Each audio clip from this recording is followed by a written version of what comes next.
Bonjour à tous. Merci d'être venus aussi nombreux. Écoutez le DPNI.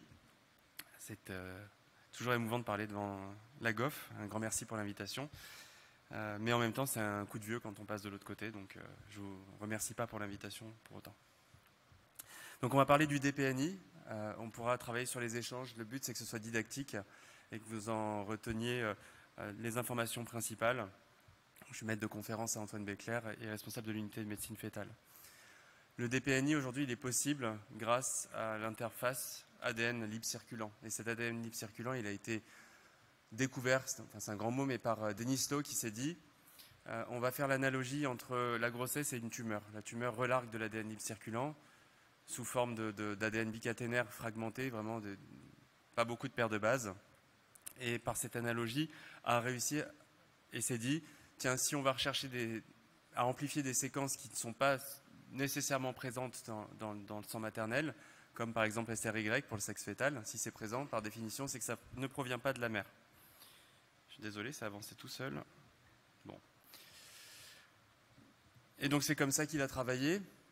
Et derrière, des applications ont été développées. Et puis on a avancé finalement sur la physiologie de cet ADN libre circulant. On a pu montrer que cet ADN libre circulant était détectable dès 6 semaines d'aménorrhée, que sa concentration était proportionnelle à l'âge gestationnel jusqu'à un certain point en tout cas, et que en phase d'avancée de routine, on est aux alentours entre 3 et on va dire 15% d'ADN libre total circulant. Donc cet ADN libre fœtal, il est poolé dans l'ADN libre total maternel. On a pu également montrer que cet ADN était d'origine placentaire et ça a toute son importance quand on parle de DPNI puisque finalement on va tester le placenta et pas directement le fœtus. Et on a également pu montrer que la clairance était complète quelques heures après la délivrance. Vraiment la demi-vie est extrêmement rapide, ce qui en fait un modèle d'étude très important. Donc finalement, cet ADN libre circulant dans la stratégie de prise en charge de la détection des aneuploïdies apparaît tardivement, puisqu'on démarre ce dépistage dès les années 75.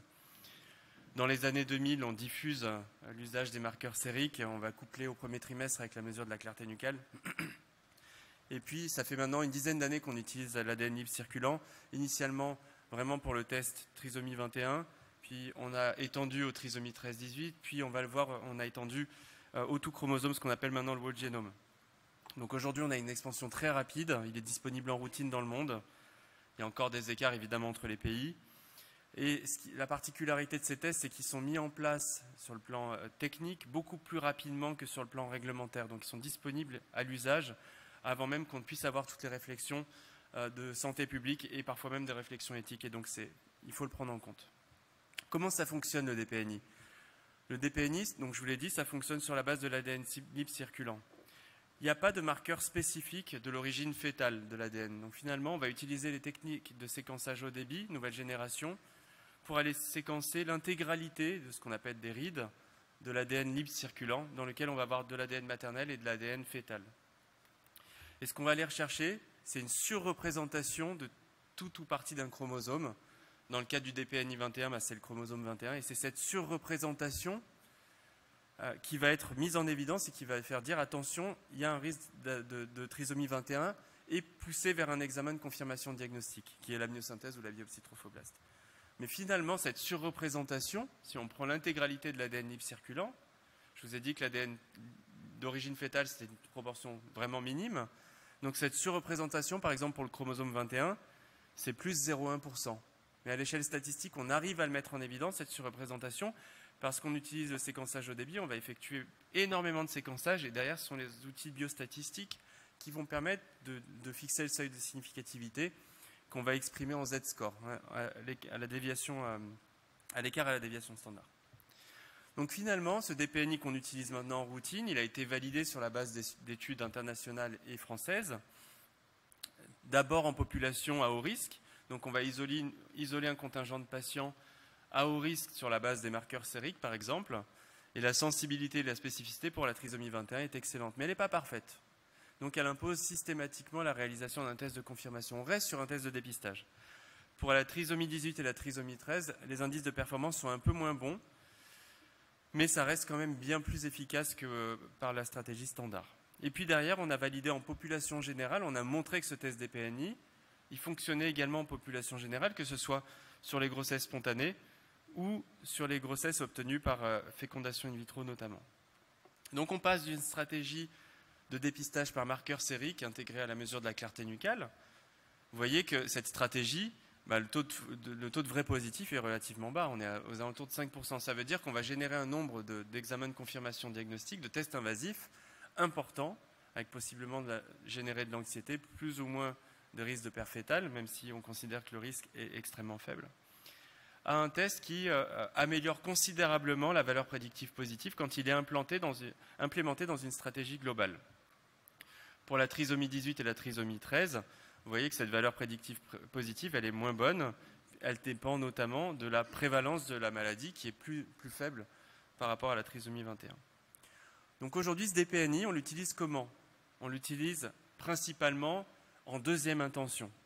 Les politiques de santé publique aujourd'hui disent proposer, pour les patientes qui souhaitent réaliser un dépistage de la trisomie 21, vous proposez d'abord un dépistage primaire par l'usage des marqueurs sériques intégrés à la clarté nucale au premier trimestre.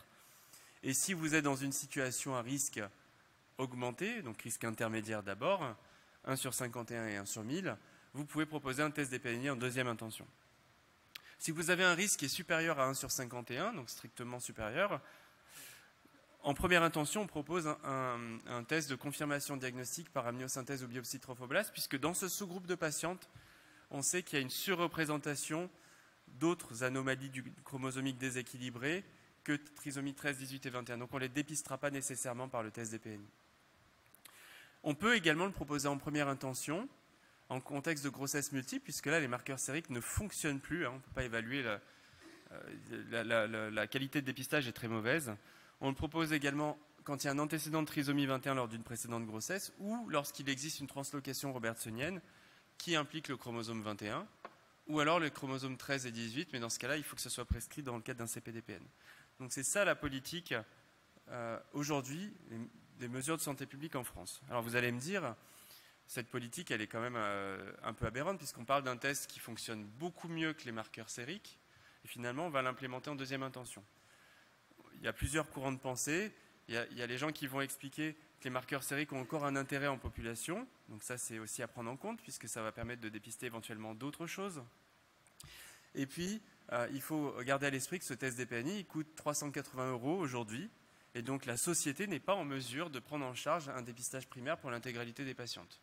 Donc, c'est un petit peu les deux choses qui font qu'aujourd'hui, on n'est pas implémenté en deuxième intention. Donc là, vous avez un arbre décisionnel qui reprend l'intégralité des choses que je vous ai précisées, donc on ne va pas revenir dessus. La seule chose, j'insiste impérativement sur le fait que si vous avez un test ADN libre circulant qui est positif, il faut considérer la réalisation d'un test invasif pour confirmer le diagnostic ou l'infirmer. Et vous allez le voir que ça a beaucoup d'importance quand on parle d'anomalies autres, quand on fait du tout chromosome.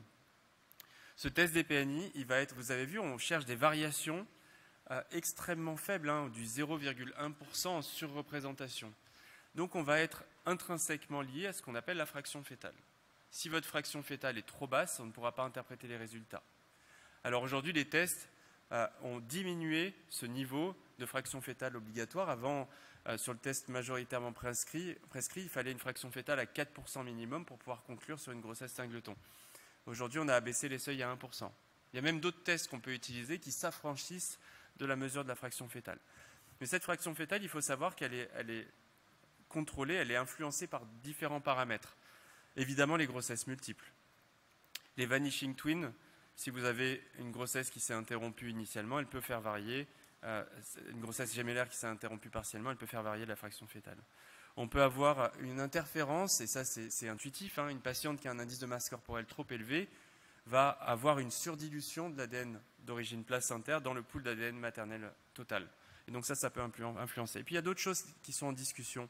L'usage d'héparine, notamment, pourrait éventuellement faire varier cette fraction fétale. Et l'existence d'une maladie auto-immune fait l'objet d'une étude en ce moment, puisque vous imaginez que dans un contexte de maladie auto-immune, avec ces auto-anticorps qui vont se fixer sur les organes maternels, on peut avoir une augmentation de l'activité apoptotique avec relargage d'ADN et donc dilution. Donc c'est des choses qui sont en train d'être testées pour savoir si il y a une relevance à prescrire un DPNI chez une patiente qui a une maladie auto-immune. Donc il faut l'avoir en tête quand on prescrit un test ADN libre circulant. Cet ADN libre circulant, il est disponible, je vous ai dit, depuis 2011. Il se démocratise et on a une augmentation exponentielle de la prescription de ces tests ADN libre circulant.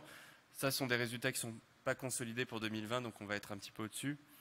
Et puis, on voit également qu'il y a un switch progressif entre la prescription de le test ADN libre circulant conventionnel, qu'on va appeler pour 13, 18 et 21, et puis le tout chromosome dont on va discuter dans les diapos suivantes, avec beaucoup plus de prescriptions sur la recherche d'anomalies chromosomiques qu'on va qualifier d'atypiques. En parallèle, on peut en discuter de cette pertinence. Moi, je considère que c'est quelque chose de bien.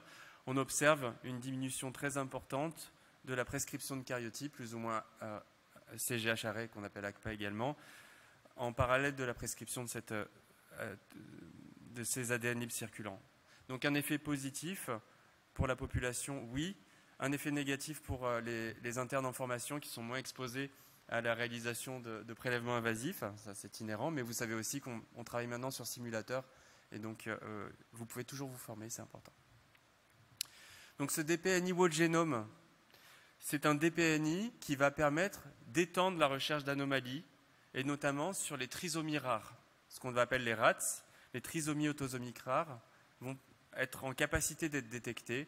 Et également les anomalies déséquilibrées segmentaires, c'est-à-dire les délétions ou les duplications qui vont être de plus de 7 mégabases. Et à 7 mégabases, on est quasiment à l'échelle du karyotype. Donc ça, ce sont des choses qui vont pouvoir être détectées, mais vous allez voir qu'il y a un écueil aussi à la réalisation de ces tests et que ce n'est pas un test magique pour autant. La problématique de cette prescription, c'est que ces anomalies sont d'une fréquence faible, qu'un grand nombre de ces anomalies peuvent être confinées au placenta, et donc que la valeur prédictive positive ne va pas être excellente, elle va être assez faible. Donc on peut, en étendant ce test, on va pouvoir aller chercher d'autres informations qui peuvent être pertinentes, mais on sait aussi que potentiellement on va générer, ce que je vous disais, c'est l'inverse de ce que je vous disais tout à l'heure, on va pouvoir générer plus d'examens invasifs. Donc il faut peser le pour et le contre. Donc finalement, ce DPNI Whole Genome qui aujourd'hui est passé en routine, on peut le prescrire, vous pouvez le prescrire dans un cadre strict, mais c'est possible de le prescrire. Qu'est-ce qui va permettre de détecter? Si on prend l'intégralité des anomalies de nombre et des anomalies de structure, on va raisonner à l'inverse. Ce DPNI Whole Genome ne va pas être en capacité, en France, de détecter les anomalies des gonosomes. Techniquement, on pourrait le faire, mais finalement, la performance diagnostique est moins bonne que sur les anomalies autosomiques. Et puis, ça va générer un certain nombre de questions, puisque est-il pertinent d'aller rechercher les anomalies des gonosomes? Sur le plan éthique, ça pose un grand nombre de questions. On ne rentre pas dans le débat, mais c'est la raison pour laquelle aujourd'hui en France on ne le fait pas. Dans d'autres pays c'est fait, mais pas en France. On ne va pas pouvoir détecter ce qu'on appelle les polyploïdies, typiquement les triploïdies. Quand vous avez un jeu surnuméraire complet de chromosomes, c'est pas détectable. C'est pas détectable parce que dans le pool global sur le séquençage, il n'y aura pas de déséquilibre relatif. Donc ça reste un examen qui va être détecté par une échographie précoce éventuellement, sur signe d'appel échographique et ensuite prélèvement invasif. Les anomalies de structure équilibrée ne sont pas détectables par définition, puisque je vous ai dit que le DPNI va chercher des surreprésentations ou des sous-représentations. Donc typiquement, les translocations équilibrées ne sont pas détectables, ce qui ne pose pas en soi un problème fondamental. Et puis, toutes les anomalies de structure de moins de 7 mégabases aujourd'hui ne vont pas être rendues. Peut-être que la performance diagnostique va être améliorée, on va aller chercher des choses plus petites, mais aujourd'hui, ce n'est pas rendu. Donc tout ce qui fait moins de 7 mégabases aujourd'hui n'est pas rendu. Et vous voyez, donc ça exclut de principe les maladies monogéniques. Hein. On appelle ça le whole génome, mais c'est un faux ami en fait. Ce n'est pas tout le génome. On reste à une échelle bien circonscrite. Et puis, il y a certains syndromes microdélétionnels qui sont un peu prévalents en population générale, hein, comme le syndrome de DiGeorge par exemple. Si vous avez une microdélétion qui est de moins de 7 mégabases, si elle n'est pas spécifiquement recherchée par le kit qu'on utilise, elle ne va pas être détectée. Ce qu'il faut savoir aussi, et ça c'est un autre point qu'on pourrait aborder, c'est que ce DPNI Whole Genome, il est en mesure de détecter des anomalies déséquilibrées. Et dans le cas de cancer, on a de façon assez constante des déséquilibres chromosomiques qui vont être mis en évidence. Et donc typiquement, ce test DPNI il peut vous permettre de détecter des cancers à un stade infraclinique. Et donc ça soulève tout un pan de discussion, déjà sur la qualité du dépistage de ces cancers. On est sur des données qui viennent interférer, on est en contexte de grossesse d'une patiente bien portante, donc ça va générer de l'anxiété, ça va générer une épée de Damoclès, ça peut générer des bilans complémentaires. Ça peut avoir un impact positif, parce que si on détecte un cancer à un stade infraclinique, qu'on peut traiter précocement, mais voilà, donc en fait on est en capacité d'aller chercher un niveau d'information très important avec des données interférentes, dont certaines seront positives. Et donc il y a toute une littérature qui est en train de se créer sur l'usage des tests ADN libre circulants pour la détection des cancers à un stade précoce. Et puis pour les autres, les anomalies de structure déséquilibrée, on est vraiment à l'échelle du karyotype. Voilà. Alors, je vous l'ai dit, un des écueils, c'est qu'on a des anomalies qui sont confinées au placenta. Finalement, ce qui nous intéresse avec le DPNI, en première intention, c'est le fœtus. Est-ce que l'enfant à naître est atteint d'une maladie ou pas? Mais on teste l'ADN d'origine placentaire. Dans la majorité des cas, sur les trisomies conventionnelles, ce qui est du placenta est au fœtus, et inversement. Sur les trisomies rares, on a beaucoup de mosaïques confinées au placenta, donc il faut le savoir. Il faut savoir quand même que si vous avez un placenta qui comporte une aneuploïdie, il peut être également dysfonctionnel. Par exemple, pour les trisomies 16, on sait qu'une trisomie 16, même si elle est confinée au placenta, peut aboutir à des anomalies de perfusion, des retards de croissance, une augmentation du risque de prééclampsie. Donc, on peut se poser la question de la pertinence, finalement, pas pour le même objectif, mais d'aller rechercher une trisomie 16 confinée au placenta pour améliorer la qualité de la surveillance derrière. Donc trisomie 16, on le sait. Il y a d'autres questions sur d'autres trisomies, on ne rentre pas dans le détail. En revanche, la CLF, qui est l'association de cytogénétique de langue française, elle s'est penchée là-dessus. Techniquement, on peut aller rechercher toutes les trisomies rares. Mais, et ça se fait d'ailleurs en Belgique et aux Pays-Bas, on va rechercher l'intégralité, on va rendre l'intégralité des trisomies, y compris celles qui sont confinées au placenta à 99%. En France, la CLF s'est prononcée pour rendre un certain nombre de trisomies rares, notamment la 16, je vous l'ai dit, dysfonction placentaire. On va rendre les 2, 8, 9 et 22, parce qu'on sait que ce sont des trisomies qui peuvent impacter le fœtus, et quand elles impactent le fœtus, peuvent avoir un pronostic délétère pour le fœtus. Et puis, on va rendre les trisomies 14 et 15, puisque si on a une trisomie placentaire et que le fœtus, lui, a une dysomie, le risque, c'est qu'il y ait une correction de la trisomie avec ce qu'on appelle une dysomie uniparentale. Si les deux chromosomes sont issus du même parent en fonction de l'origine parentale, ça peut avoir un impact en pathologie humaine. Donc ces gènes sont soumis à empreinte et on peut aller faire une recherche de dysomie uniparentale. Donc voilà, la CLF elle s'est prononcée pour ces trisomies. Je trouve que c'est assez pertinent sur le plan clinique. Mais ce n'est pas le cas partout en France. Ça fait partie des choses qui sont faites actuellement. C'est mal connu, hein, mais pourtant c'est en routine. Aujourd'hui, on peut prescrire un test ADN libre circulant ou autre génome pour aller rechercher ces trisomies rares. Maintenant, je vous l'ai dit, la valeur prédictive positive est basse. Si elle est basse, on va générer des amniosynthèses pour rien. Concrètement, si vous implémentez ce test dans la stratégie globale, c'est-à-dire que avec l'histoire des marqueurs sériques, si vous êtes à plus de 1 sur 1000, vous allez générer 0,57% de prélèvements supplémentaires pour aller rechercher ces trisomies rares. Donc je vous laisse apprécier si c'est très important ou pas en termes d'incidence. Ce qui est très important, et ça c'est fondamental, c'est la notion de consentement. Et la notion de consentement implique que vous soyez formé à ces notions pour pouvoir expliquer. Et ce n'est pas simple, d'accord ? Puisqu'aujourd'hui, on peut prescrire un DPNI conventionnel 13, 18 et 21, mais on peut aussi aller rechercher ces anomalies. Et il faut donner l'information aux patientes de l'existence de ces données supplémentaires et de ce que ça peut générer derrière. Mais on peut aussi refuser de faire ce test DPNI whole genome. Quoi qu'il arrive, je vous l'ai dit, et j'insiste là-dessus, il faut un prélèvement de contrôle, puisque c'est un test de dépistage. Donc il faut un test diagnostique. Voilà. Ce qui est compliqué, c'est la notion d'information. Déjà, avec les marqueurs sériques, c'était compliqué. On se rendait compte qu'il y avait beaucoup de patientes qui signaient un consentement sans comprendre, et parfois même les prescripteurs ne comprenaient pas exactement ce qu'ils faisaient. Il y avait même certaines patientes qui n'avaient pas compris ce qu'elles étaient engagées dans des démarches de dépistage. Aujourd'hui, on complexifie le modèle, les techniques, Et donc, il faut que l'information du prescripteur soit meilleure, donc il faut qu'il soit mieux formé pour que l'information patiente soit bonne. Il faut savoir qu'on peut détecter des cancers. Certes, ça arrive très rarement, mais ça peut arriver. Je vous remercie pour votre attention et je prends les questions.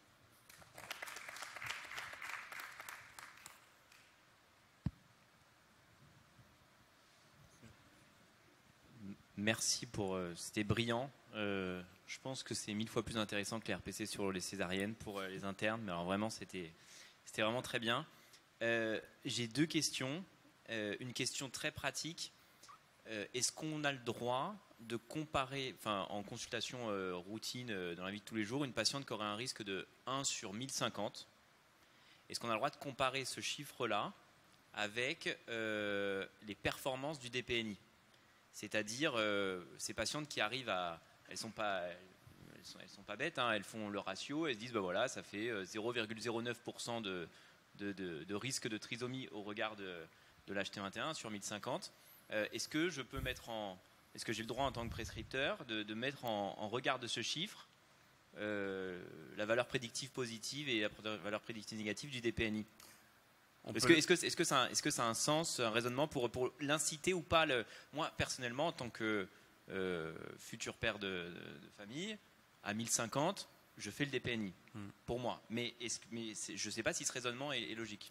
En fait, il faut savoir que ces recommandations, ce 1 sur 1000, il a été fixé par la Haute Autorité de Santé en 2017 sur la base d'un avis médico-économique. Donc, ce n'est pas des recommandations de bonne pratique.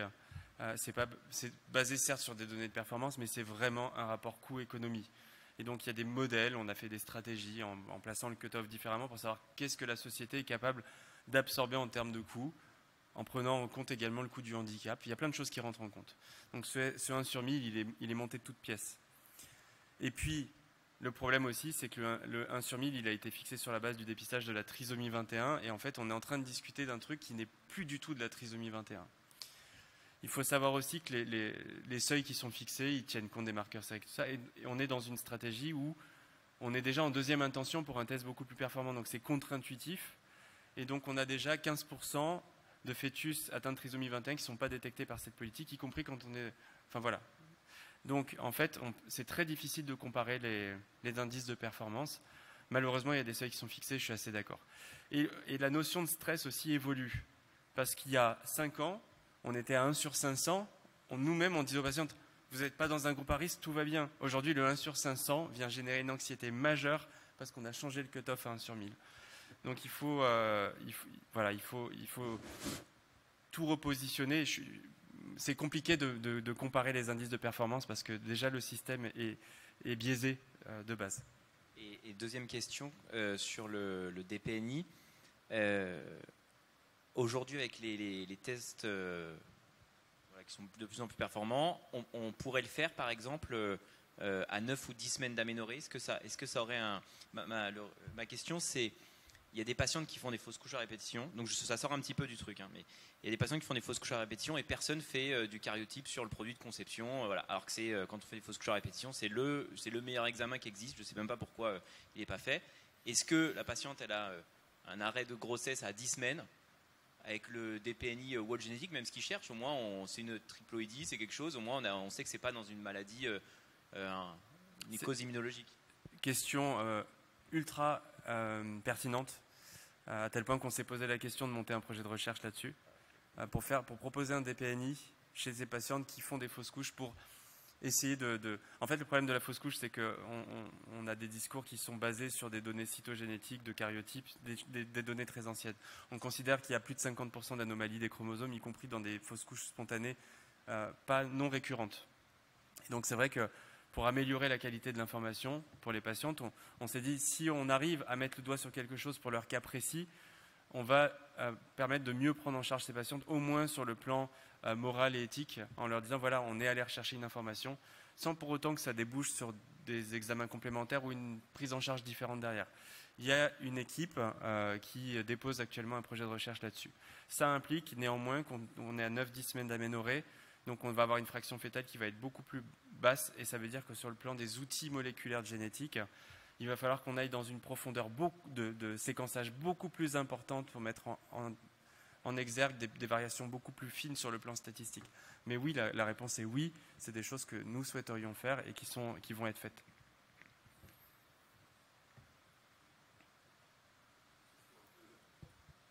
Question qui est peut-être un petit peu naïve, un petit peu pratique d'interne. Quel conseil tu nous donnerais vis-à-vis, si on doit conseiller des patients qui ont un risque inférieur à 1 sur 50 sur la réalisation d'une amniosynthèse, ou d'un biopsie trophoblaste par rapport à un DPNI, si la patiente nous parle d'un DPNI hyper performant, de reconnaissance de germes associés. Comment est-ce que tu formulerais ça? Comment est-ce que tu décrirais? En fait, ce qui va rentrer en discussion, c'est la notion de risque liée au prélèvement. Et donc, en fait, certaines patientes vont considérer... On peut discuter sur le niveau de risque. Est-ce qu'on est à moins de 0,5%? Est-ce qu'il n'existe pas? Bon, ceci étant, c'est un examen qui va générer de l'anxiété. Donc, on va mettre en balance l'histoire personnelle de la patiente.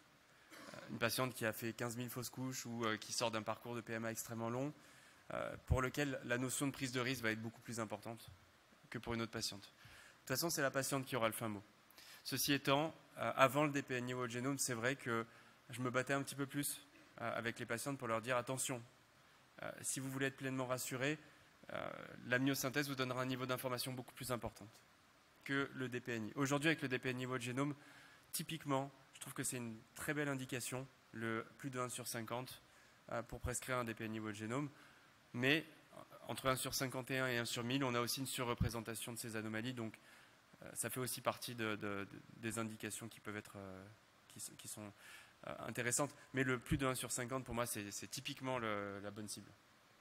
Et est-ce qu'un jour, le whole genome va pouvoir remplacer le prélèvement? La réponse est non. La réponse est non parce que ce qui nous intéresse, c'est le fœtus. Et on a beaucoup trop d'anomalies confinées au placenta. Et il serait inenvisageable d'accepter par exemple une demande d'interruption de grossesse s'il n'y a pas une confirmation moléculaire sur liquide. Et donc juste pour confirmer, on est d'accord que la confirmation moléculaire pour le fœtus, c'est en amniosynthèse, en ponction de liquide amniotique et pas en ponction de trophoblaste, en biopsie de trophoblaste. Alors il y a certaines équipes qui vont dire qu'en fonction de l'anomalie recherchée, on peut éventuellement faire un tropho. Mais en pratique courante, quand on prescrit un DPNI aujourd'hui, il est fait à l'issue de l'écho du premier trimestre. On va compter une dizaine de jours pour obtenir un résultat. On va arriver aux alentours de 13,5, 14, puis en zone grise pour prélever. Et finalement, on va être à 16 semaines. Et donc, on ne se pose plus de questions. Il n'y a plus de débat dans ce cas-là. Mais alors, pour une patiente qui aurait un risque inférieur à 50, pour lequel tu vas faire un DPNI whole genome qui va être normal, c'est pour celle-là. Moi, je pense est-ce que celle-là, on pourrait leur éviter le prélèvement, non? Oui, on peut. Oui, tout à fait. Moi, c'est une discussion que j'ai honnêtement avec ces patientes. S'il y a une anxiété majeure sur le prélèvement, je vais leur dire que peut-être qu'on fera un petit peu moins bien, que l'amniosynthèse, mais si j'ai un DPNI whole genome normal et que j'ai une écho à 18 semaines normale, sur le plan morphologique, la probabilité qu'il y ait une anomalie résiduelle va être très faible. Mais ça reste du dépistage, et donc on ne sera pas à 100%. Mais oui, c'est un super compromis, et c'est ce que je vends aux patientes assez régulièrement. Et est-ce qu'il y a des patientes qui viennent vous voir en disant qu'elles en ont entendu parler et qui demandent de faire en population générale le Bien sûr. Et du coup, dans ces cas-là, vous... Elles ont le droit. En fait, la liste que j'ai présentée des indications sont les indications qui sont prises en charge à la nomenclature avec remboursement. Mais il n'est pas du tout interdit de réaliser un test DPNI, même si vous avez 1 sur 10 000, même si vous ne faites pas de marqueur. Okay. La seule chose, c'est qu'il ne sera pas pris en charge. Et le whole genome, il est à combien du coup? C'est le même prix. C'est le même prix. En fait, le whole genome, ça fait des années qu'on en fait sans le savoir. Puisque l'industrie a déjà commercialisé depuis longtemps ces kits. En fait, quand on fait un 13, 18, 21 ou un whole genome, techniquement, c'est exactement la même méthode.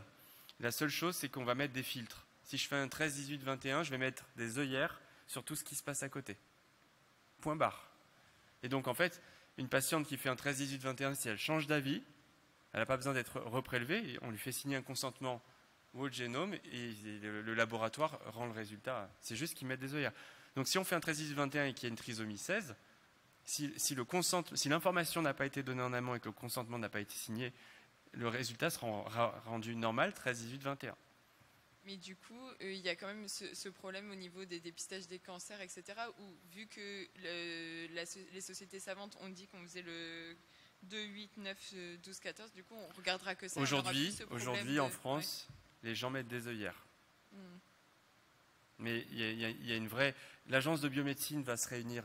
Vous voyez, en fait, c'est un truc, c'est ça qui est compliqué, c'est qu'on l'utilise depuis longtemps et finalement, toutes les réflexions mettent beaucoup plus de temps à arriver.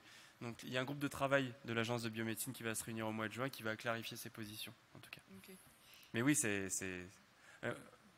complexe. Et on a même une patiente qui a eu un DPNI en cours de grossesse, qui a développé un cancer 1 an et demi après, cancer du sein. Et en fait, on est remonté aux données du DPNI pour voir, et il y avait des signaux. Okay. Et il y a des pays qui l'utilisent déjà Oui. Alors, aux Pays-Bas et en Belgique, c'est fait en première intention. Donc, on n'est pas dans la stratégie des marqueurs sériques. C'est première intention, whole genome pour tout le monde. Okay. Et ils rendent tout. Et ils rendent les cancers.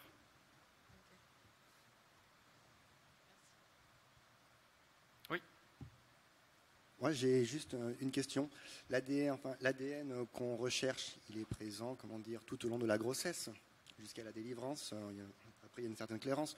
Donc, techniquement, en théorie, on pourrait faire le DPNI, quel que soit le terme. Alors, on peut le faire jusqu'à 41 semaines sans problème. Si jamais on a une patiente qui découvre sa grossesse tardivement, est-ce qu'on peut lui proposer de faire un DPNI ou non? Oui, bien sûr, sans problème. Après, toute la problématique, c'est la gestion du temps dans les résultats et des indications. Si on n'a pas de dépistage primaire, on peut éventuellement faire des marqueurs tardifs qui valent ce qu'ils valent. Mais si on veut que ça soit pris en charge, il faut avoir d'autres modalités de dépistage primaire avant. C'est juste ça, en fait, la problématique. Mais une patiente qui a un déni de grossesse et qu'on découvre à 30 semaines d'aménorrhée, vous faites l'information, elle souhaite un dépistage, vous pouvez le faire, oui. D'accord. Et dans cette situation, est-ce que c'est pris en charge ou non? Pas du tout, vu qu'on sort de tout. Il faut que ça rentre dans les cases. Ouais. Et si vous avez, et ça c'est une notion qui est très importante, si vous avez un point d'appel échographique, une malformation, vous ne pouvez plus faire de DPNI. Le laboratoire refusera de le faire. Pourquoi? Parce que le problème, c'est qu'on va rendre que ce qu'on sait rendre. Donc il y a des clous, d'accord? Et si j'ai une anomalie morphologique, ça peut être une délétion beaucoup plus courte, une duplication, ça peut être autre chose qui ne sera pas détectée. Donc là, le laboratoire ne rend pas, en France.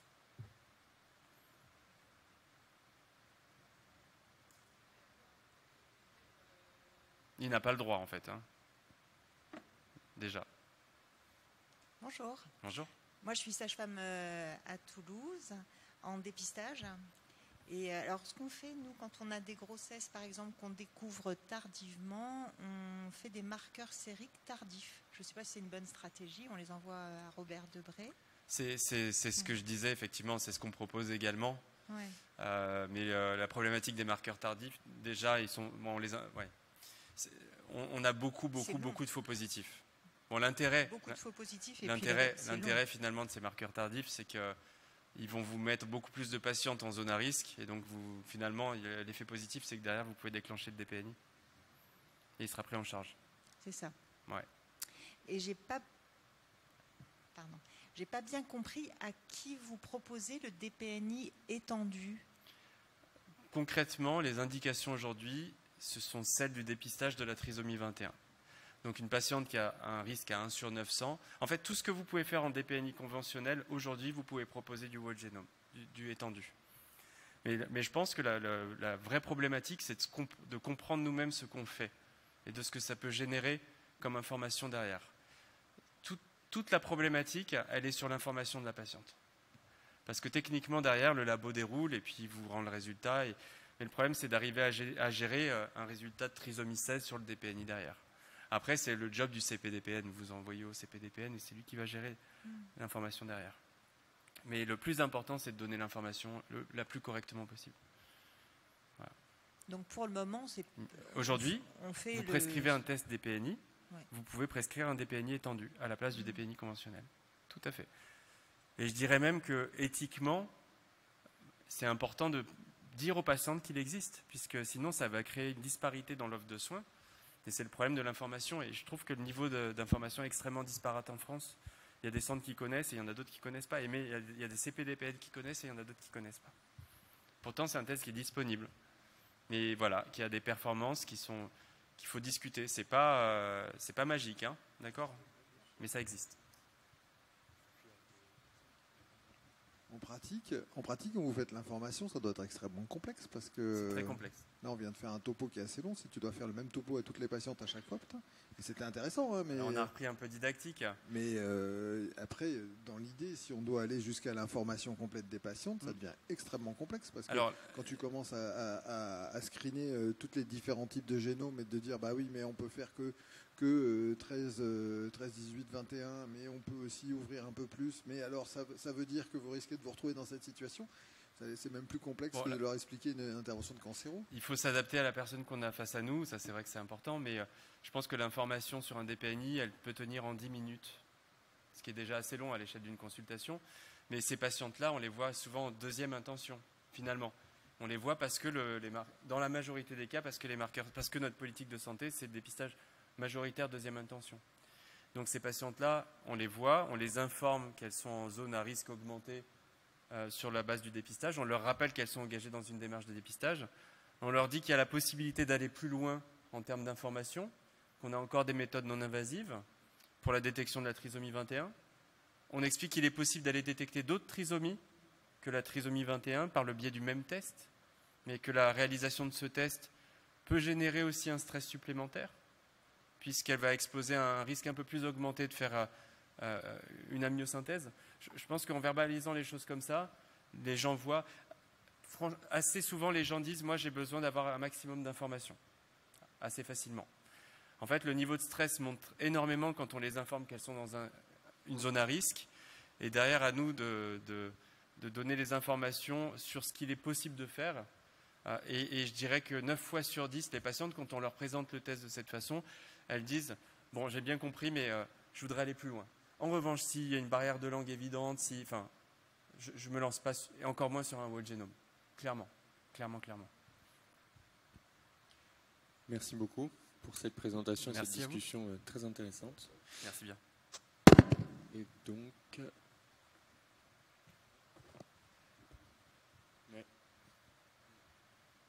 Et on va accueillir le docteur Bouchna qui va nous parler des vulvodynies.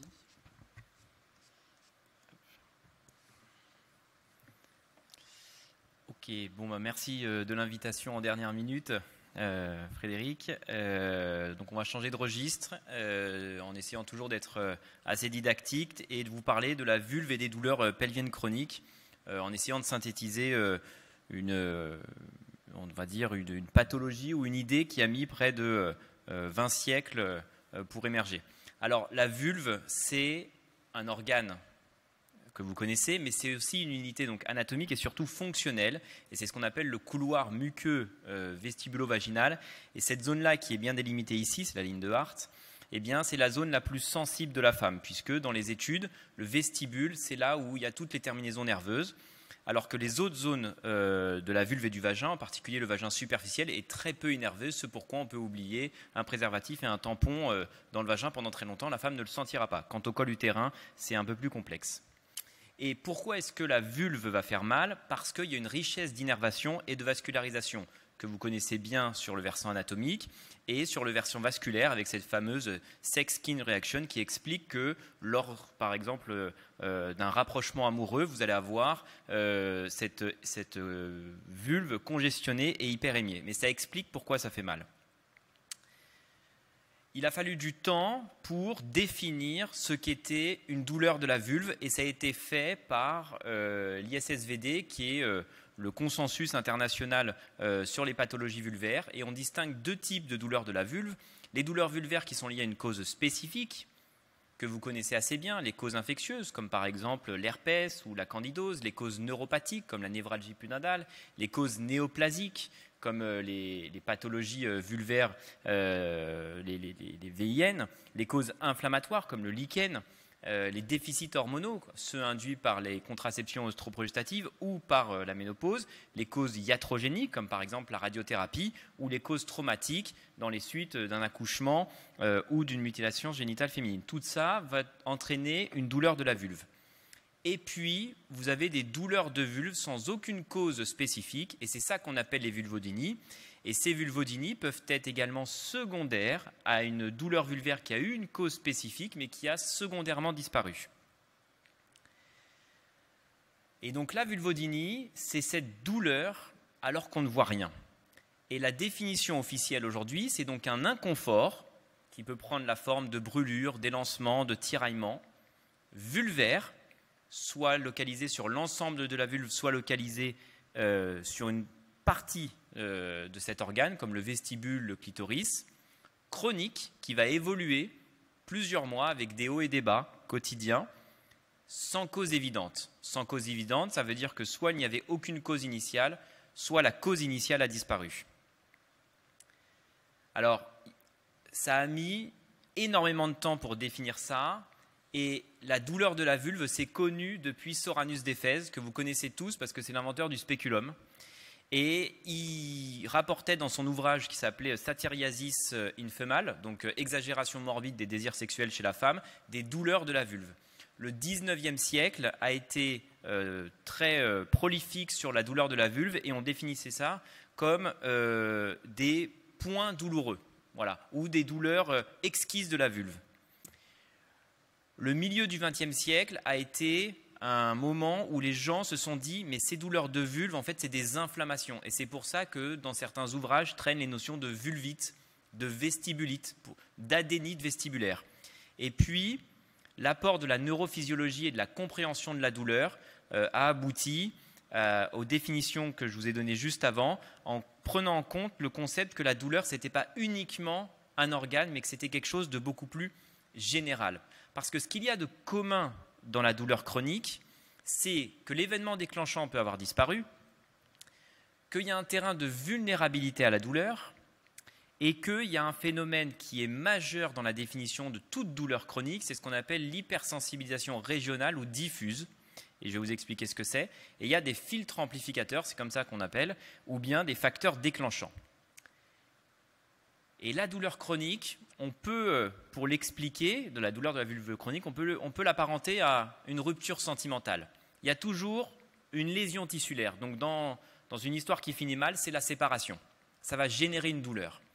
Et la douleur, c'est un ressenti, une expérience émotionnelle. Dans la rupture sentimentale, l'émotion, c'est le chagrin d'amour. Ça fait mal. Et puis, si ça persiste, vous allez avoir des modifications comportementales et physiques. Et dans la rupture amoureuse, ça s'appelle la dépression. Eh bien, si vous comprenez ce parallèle, à ce moment-là, toute la douleur va vous être extrêmement simple. Et pourquoi est-ce que ça évolue de cette façon ? Parce que si on revient sur la vulve, vous avez donc un stimuli douloureux qui va envoyer tout un tas d'informations au niveau de la moelle épinière, qui va faire le lien avec le cerveau dans les centres de l'émotion et dans les centres de la douleur. Et c'est le cerveau qui va renvoyer l'information via la moelle épinière au niveau de la vulve, entraînant une exagération de la douleur. Et surtout, il va renvoyer l'information sur les autres organes autour de la vulve. Et c'est ça qu'on appelle l'hypersensibilisation régionale pour les autres organes et l'hypersensibilisation centrale pour le cerveau. Et que se passe-t-il régulièrement ? Vous allez avoir des filtres amplificateurs, c'est-à-dire des facteurs déclenchants qui, sur un terrain chronique, vont revenir mettre une pièce dans le jeu. La patiente aura à nouveau mal, le cerveau est bombardé d'informations douloureuses et le cerveau ne sait faire qu'une seule chose dans ce genre de situation, c'est embraser toute la zone pelvienne, à la fois la vulve et tous les autres organes. Et c'est ça le mécanisme de la douleur chronique. Et donc, je vous parlais de ce phénomène d'hypersensibilisation. C'est ce qui va expliquer que les patientes vont se plaindre d'hyperpathie, c'est-à-dire d'une douleur qui est beaucoup plus importante que ce que le stimulus aurait dû déclencher.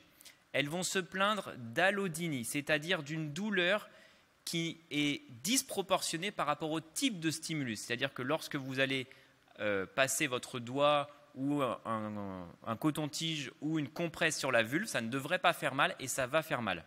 Vous allez avoir des douleurs neuropathiques qui vont expliquer que la douleur va être ressentie comme quelque chose de différent. Ça va brûler, ça va piquer, ça va tordre. Et ensuite, vous allez avoir les fameuses douleurs dysfonctionnelles, c'est-à-dire les douleurs qui sont liées aux organes autour.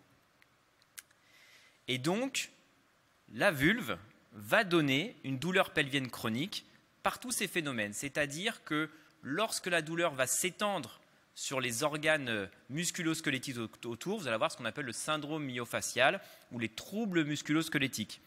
Lorsque cette douleur et le cerveau va renvoyer l'information sur l'appareil urinaire, vous allez avoir les fameuses douleurs vésicales ou urétrales chroniques. Et lorsque l'information va arriver sur la douleur digestive, vous allez avoir ces fameuses colopathies fonctionnelles qui sont associées à la douleur. Et bien évidemment, vous allez avoir des douleurs pendant l'intimité et la douleur psychique. Et tout est lié par le phénomène d'hypersensibilisation. Alors si on prend un exemple très pratique sur les dyspareunies, une patiente qui aurait une vulvodynie, quelle qu'en soit la raison, qui a des douleurs lors de l'intromission, elle va avoir par la répétition du phénomène douloureux une hypersensibilisation qui va créer ce fameux syndrome myofacial pelvien, qui se traduit comment? Par « j'ai une hypercontracture de tout mon périnée ». Cette contracture va entraîner une douleur, cette fois-ci, pendant les rapports profonds, ce qu'on appelle la dyspareunie profonde. Tout ceci aboutit à une diminution de la qualité du rapport, une diminution du nombre de rapports sexuels, une diminution de la libido, qui va entraîner une diminution de la lubrification, amplifiée le plus souvent par les traitements antigonadotropes. Et vous avez ensuite la cascade avec les modifications comportementales, c'est-à-dire la véritable dépression dans l'analogie avec la rupture sentimentale, à savoir dans le rapport sexuel, l'appréhension du rapport et la diminution de l'estime de soi.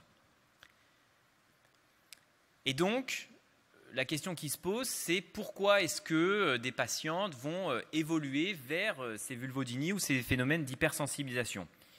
On peut voir, on va dire que dans la physiologie aujourd'hui, vous avez ces modèles biopsycho-comportementaux qui commencent un petit peu à émerger, avec à la fois, donc, lorsqu'on se centralise sur la vulvodynie, des agressions locales répétées, ce qu'on appelle une vulvarise, qui a beaucoup de recherches sur le microbiote local. C'est probablement des patientes qui ont un déséquilibre microbiotique permanent, avec une candidose qui est souvent présente, une hypoœstrogénie. Il y a des facteurs génétiques, par exemple, il y a des mutations dans les gènes impliqués dans les voies de la douleur.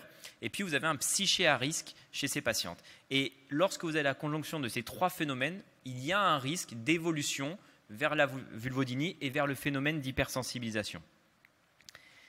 Et alors, comment ça se passe en pratique? Eh bien, la vulve et les douleurs pelviennes chroniques, c'est associé à toutes ces comorbidités, c'est-à-dire les migraines et les céphalées de tension, le désordre temporomandibulaire. Moi, en consultation, régulièrement, quand je vois une patiente qui a une douleur de la vulve, je m'amuse à lui demander « Est-ce que vous grincez des dents la nuit ?» Elle me regarde, elle me dit « Mais pourquoi vous me posez cette question ?» Elle me dit « Oui, eh bien, tout simplement, vous avez le phénomène d'hypercontracture au niveau temporomandibulaire. C'est exactement la même chose qu'elle a en bas et ça lui permet un petit peu de visualiser ce qui lui arrive. Vous avez le syndrome de fatigue chronique, les lombalgies, les fibromyalgies, les dysménorrhées, le syndrome vésical douloureux, le syndrome de l'intestin irritable. Tout ça, c'est lié par le phénomène d'hypersensibilisation. Et c'est ça qui explique qu'on passe de la vulve à la douleur pelvienne chronique. Alors, quand on est interne, est-ce qu'on les voit ces patientes? Mais on les voit à chaque garde et vous en avez tous vu et j'en ai vu beaucoup et je ne les ai jamais reconnues. Parce qu'elles vont venir aux urgences, souvent à 18, 19h, 20h, le week-end ou le soir, parce qu'elles n'en peuvent plus, parce qu'elles ont mal et que comme toute douleur avec un phénomène d'hypersensibilisation, ça augmente pendant la journée. Et elles vont rentrer à la maison avec le compte-rendu où il y aura écrit « Ils m'ont dit que j'avais une douleur dysfonctionnelle, une dysovulation, une douleur de cycle, que j'étais contractée, que j'avais une herpès ou une mycose alors que le prélèvement était négatif, que j'étais constipé, que j'avais des spasmes qui allaient passer et que j'avais rien, que c'était dans ma tête, il fallait que je me détende. » Tout ça, c'est les conclusions qu'on a pu écrire sur nos comptes rendus de passage aux urgences. Et en fait, on était en face de patientes qui avaient des douleurs vulvaires et l'évolution vers la douleur pelvienne chronique. Donc c'est un motif de consultation qui est fréquent et bien évidemment sous-estimé. C'est 8 à 10% des femmes et dans la plupart des cas, ça débute avant 35 ans. Ce qui laisse supposer le terrain à risque, le psyché à risque. Et quand les femmes consultent, c'est pour une crise sur un fond chronique. Elles vont consulter pour des douleurs, pour des brûlures, pour des douleurs pendant les rapports, pour des picotements. Le prurite est absent, bien évidemment, parce qu'il n'y a pas de maladie dermatologique sous-jacente. La douleur s'aggrave au cours de la journée et disparaît la nuit. Et il y a eu un facteur aggravant récent qui l'a amené aux urgences. Une véritable infection, ou bien le port de vêtements serrés, une position assise, un tampon, un rapport sexuel. Et quand vous allez l'examiner, vous allez voir des choses au niveau de la vulve, souvent on va leur dire c'est ça, alors que ça, il ne faut surtout pas les inquiéter, ce sont des variantes physiologiques, ce sont des vulves normales, puisque par définition, il n'y a rien de visible. Tout à gauche, vous avez l'érythème vestibulaire qu'on voit fréquemment chez les femmes, mais qui ne veut pas dire qu'il y a une inflammation dans cette zone-là. C'est pour ça que les auteurs du XXe siècle disaient qu'il y a des vestibulites, parce qu'ils voyaient que c'était tout rouge. Au milieu, vous avez la papillomatose physiologique de la vulve. C'est tout à fait normal d'avoir ces petites vésicules. Ce sont des choses totalement physiologiques. Et tout à droite, vous avez les petits points blancs, c'est les grains de Fordyce, qui sont les glandes sébacées de la vulve et qui ne doivent pas être interprétées à tort comme des lésions responsables de douleur. Ce qu'il faut faire pour reconnaître ces vulvodynies, en fait, c'est le fameux test du coton-tige. C'est vous passer un coton-tige sur la zone du vestibule. Et là, la patiente va vous dire « ça me fait mal, ça me brûle, ça me pique, ça me donne une décharge, j'ai mal à cet endroit-là ». Et vous lui montrez que vous utilisez un coton-tige. Et là, elle va comprendre le phénomène de l'allodynie et de l'hyperpathie. Alors, il y a des diagnostics différentiels, bien sûr, qui sont principalement les dermatoses, mais on ne biopsie pas l'invisible. Si par contre il y a un prurite ou une tendance aux fissures, il y a peut-être une dermatose sous-jacente, et souvent lorsque vous allez rentrer dans le traitement de ces douleurs et que ça ne passe pas, à ce moment-là, il y a souvent une pathologie cutanée sous-jacente. Et il n'y a pas de trouble neurologique. Faire le diagnostic, reconnaître la vulvodynie, alors on fait même des prestigieuses publications dans des grandes revues, c'est donc assez simple. C'est une patiente qui a une douleur vulvaire chronique pour lequel l'apparence physique où l'examen clinique est strictement normal, il n'y a pas d'infection, il n'y a pas de déséquilibre de la flore et le test au coton-tige vous donne une douleur exquise lors du passage sur le vestibule. Et le plus important, et c'est comme ça que vous les reconnaîtrez, vous aurez les fameuses douleurs myofaciales. Ce sont des points gâchettes.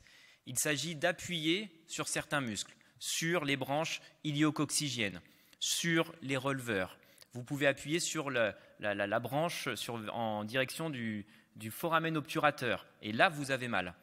Vous allez typiquement appuyer sur le muscle obturateur, sur le muscle piriforme et sur le psoas. Et la patiente va vous dire « ça me fait mal ». Le muscle psoas explique très largement que la patiente vienne en vous disant « j'ai mal dans le bas du ventre ».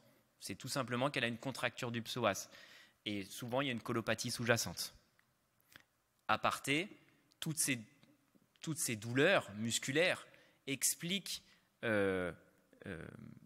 allez peut-être, il y aura des topos quand on fait de la recherche d'endométriose par l'échographie pelvienne et qu'aujourd'hui, dans les classifications, dans les signes de l'échographie dans l'endométriose, vous avez lorsque on appuie avec la sonde sur les ligaments utérosacrés, si ça fait mal, c'est que c'est un argument en faveur d'une endométriose. C'est une stupidité puisque vous n'appuyez absolument pas sur les lésions d'endométriose, vous appuyez sur les muscles qui sont autour du col et de toute la paroi vaginale. Et donc typiquement, en fait, vous déclenchez des douleurs d'une patiente qui a un syndrome myofacial, elle n'a pas du tout une endométriose. Et donc la reconnaître, c'est comprendre que la douleur pelvienne chronique, c'est des syndromes qui vont lier le rachis, le pelvis, les fesses, le périnée et ces douleurs, ces dysfonctions neurovégétatives, donc les douleurs radiculaires et le dérangement douloureux intervertébral mineur, ce qu'on appelle le syndrome de Meigne, les douleurs myofaciales et ces douleurs dysfonctionnelles au niveau des intestins et de la vessie. Alors, vous allez me dire, très bien, mais comment on traite ça? Les grandes idées à comprendre, c'est que on traite toutes les composantes de la douleur. Donc si la vulve fait mal, vous allez traiter le facteur déclenchant et vous allez essayer d'appliquer des traitements topiques locaux pour réduire cette douleur vestibulaire. Vous allez traiter au niveau central la douleur par des médicaments qui sont utilisés dans les douleurs neuropathiques. Vous allez essayer d'orienter ces patientes vers une prise en charge aussi psychologique. Vous allez prendre en charge des comorbidités. Si la patiente a une véritable colopathie fonctionnelle ou des dysménorrhées ou une fatigue chronique ou des migraines, il faut prendre en charge spécifiquement ces douleurs. Et bien évidemment, vous allez prendre en charge la composante musculaire qui est majeure par de la kinésithérapie pelvipérinale, mais spécialisée là-dedans. Voici un petit peu quelques schémas sur l'approche qu'il faut avoir. La kiné et la rééducation périnéale, c'est la base du traitement de ces douleurs. La psychothérapie et l'approche psychocorporelle, c'est la base, ça veut dire que vous ne pouvez pas traiter ces patientes toutes seules. Et finalement, dans l'information, la réassurance, l'empathie, vous allez commencer à traiter l'hypersensibilisation centrale en expliquant ce qu'est la douleur chez votre patiente. Et donc, vous avez donc des topiques, vous avez des traitements généraux comme les antidépresseurs tricycliques, les antidépresseurs sérotoninergiques. Donc, en conclusion, mon maître en chirurgie gynécologique, qui était le professeur Bernard-Jean Pazignel, disait que les vulvodynies, les douleurs pelviennes chroniques, ça devait faire partie du SMIG, du savoir minimum indispensable du gynécologue. Et qu'il fallait bien évidemment éliminer les causes organiques initiales, c'est évident, et qu'il fallait reconnaître les comorbidités associées, les composantes de la douleur. Et ça renvoie en fait à ce qu'écrivait Simone de Beauvoir dans son livre Le deuxième sexe. C'est moins du corps lui-même que proviennent les malaises des femmes que de la conscience angoissée qu'elles en prennent. Je vous remercie.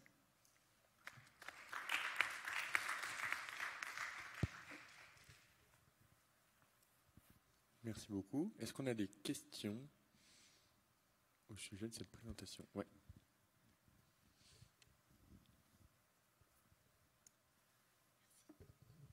Bonjour, merci pour votre présentation. J'ai une question à propos du diagnostic différentiel avec la névralgie pudendale et comment faire la différence entre les deux.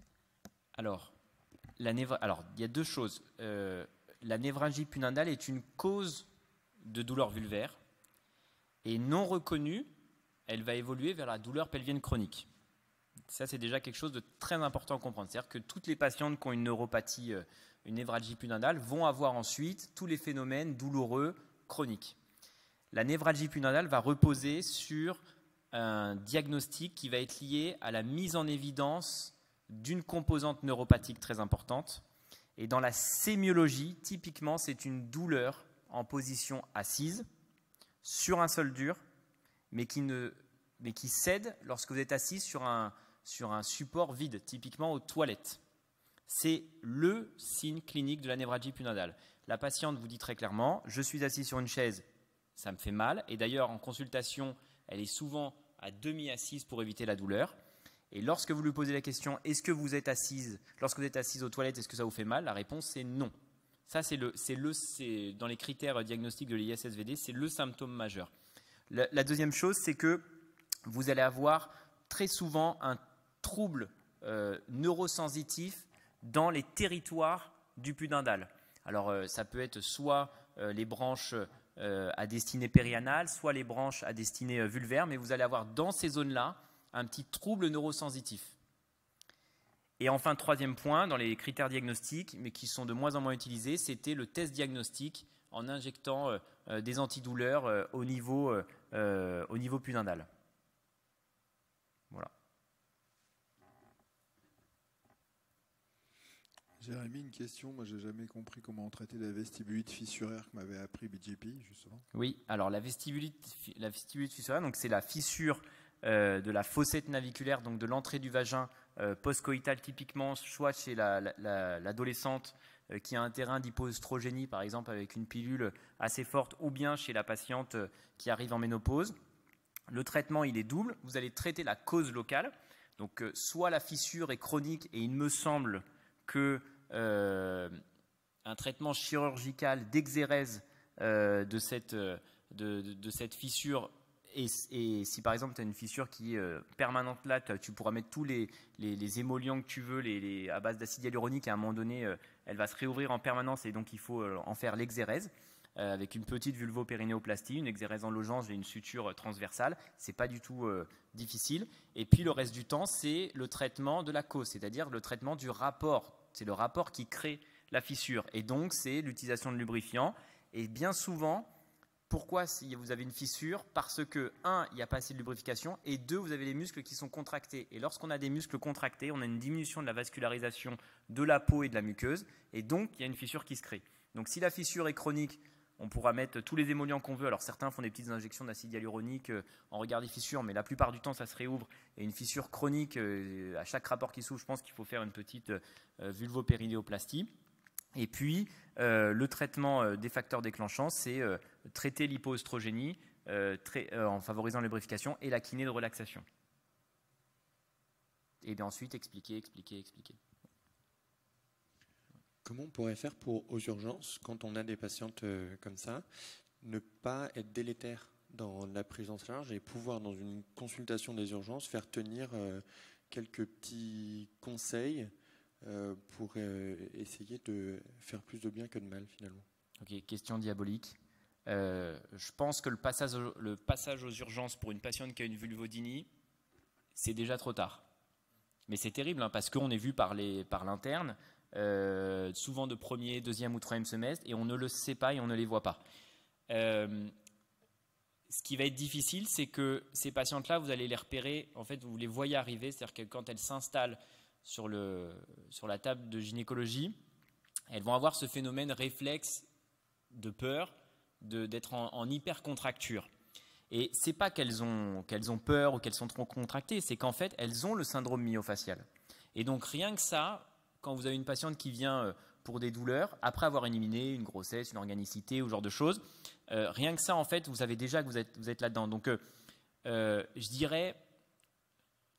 Alors, c'est pas facile à dire, mais en fait, par exemple, l'examen au spéculum, si vous pensez que c'est une vulvodynie, ne faites pas cet examen. Par exemple, mais c'est difficile de dire ça à des internes, parce que lorsque le chef va regarder le compte-rendu et qu'il y a une patiente qui est venue et qui va dire « mais tu n'as pas fait de spéculum, c'est n'importe quoi », donc c'est compliqué. C'est-à-dire que si une patiente vient pour une douleur aiguë, je pense que pour un interne, le plus important, c'est de ne pas passer à côté d'une urgence.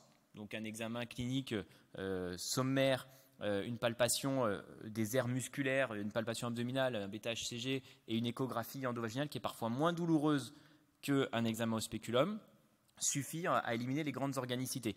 Et ensuite, moi je ne pense pas que l'examen au spéculum est forcément la première chose à faire. On peut d'abord éliminer les grandes urgences et ensuite faire un examen au spéculum si on pense qu'il y a une mycose ou quelque chose comme ça. Mais je dirais que primum nocere, ça veut dire faire le moins d'actes qui vont être douloureux en bas, parce que ensuite c'est le cercle chronique là-dedans. Donc le message, c'est si vous pensez que vous êtes en face d'une vulvodynie, après avoir éliminé l'organicité, simplement éviter tout acte et de rediriger la patiente vers son gynécologue en lui expliquant que là, elle est sur un phénomène de douleur exquise déclenché par un facteur déclenchant, mais qu'il y a peut-être un petit fond douloureux qu'il faudrait revoir. Voilà. J'ai une question vraiment plus simple, mais peut-être un peu plus d'aspect pratique. Est-ce que tu aurais des conseils de traitement locaux pour des douleurs vulvaires et des vulvodynies pour une patiente qui se plaint aussi notamment de sécheresse associée, et à la fois aussi dans le cas de contre-indication un traitement hormonal, parce que j'ai vu que tu mettais des œstrogénothérapies. Est-ce qu'on pouvait mettre aussi d'autres traitements, notamment en cas de cancer du sein Alors, effectivement, donc, les traitements locaux, quand les patientes ont des douleurs de vulve, quelle qu'en soit la cause, que ce soit de l'herpès, mycose, ce genre de choses, le gel de xylocaïne qu'on utilise pour effectuer des sondages urinaires. Alors, le problème, c'est que ce sont des seringues uniques qui sont vendues en pharmacie et que les boîtes de 10 sont uniquement hospitaliers. Mais bon, en tout cas, ce sont ces seringues en plastique avec un gel un peu visqueux. Vous appliquez ça sur une vulve, la patiente n'aura plus mal. C'est pour ça qu'on peut faire un sondage chez un homme. Donc ça marche extrêmement bien sur toutes les douleurs de vulve, en aigu. Voilà. Ensuite, de façon plus, on va dire, permanente, et dans l'entretien pour éviter la douleur, il y a des crèmes qui sont à base de gel de xylocaïne, qui sont à base d'émollient, et la patiente apprend à se les appliquer sur l'entrée du vagin. Ça aide à la fois à hydrater et ça fait une forme de massage pour relâcher ces muscles. Parce que la composante douloureuse la plus importante, c'est le syndrome myofacial. Si vous avez un muscle qui est contracté en permanence, au bout d'un moment, la peau et toute la muqueuse qui est autour est hypovascularisée. Donc ça, c'est la première des choses. Et pour répondre à la deuxième question, les traitements hormonaux, alors sur le syndrome, en gros, c'est la question, c'est le syndrome génito-urinaire de la ménopause, en particulier chez une patiente qui a un antécédent de cancer du sein et qui aura une contre-indication relative aux traitements hormonaux. Les hydratants à base d'acide hyaluronique sont totalement possibles, soit en gel, soit en crème. Et dans les antécédents de cancer du sein, les traitements locaux à base d'œstrogène, les ovules, ne sont pas contre-indiqués. Voilà. Parce que le passage systémique est tellement faible qu'on peut les mettre. Le seul problème, c'est que lorsqu'il y a une telle atrophie d'une vulve ou d'un vagin, lorsque vous mettez un ovule dedans, il y a un effet paradoxal de brûlure initiale. C'est-à-dire que si par exemple vous avez une patiente de 20 ans ou de 50 ans qui a une sécheresse extrêmement importante, soit spontanée, soit dans le cas d'une hypoestrogénie induite par les traitements antigonadotropes ou d'un lichen ou tout ce que vous voulez, si vous mettez des ovules chez cette patiente-là, en fait, ça va la brûler. Et elle va vous dire « Ah, c'est l'ovule qui m'a brûlé ». Mais c'est parce qu'en fait, elle a une telle sécheresse. Donc, théoriquement, les traitements intravaginaux à base d'ovules devraient être précédés systématiquement par une dizaine de jours d'hydratant à base d'acide hyaluronique, n'importe quelle marque, on s'en fout, c'est toutes les mêmes. Et ensuite, vous pouvez mettre un ovule. Sinon, vous avez un effet paradoxal de brûlure. Parce qu'il y a une telle atrophie que, en fait, dès que vous mettez un objet dedans, bah, ça fait hyper mal.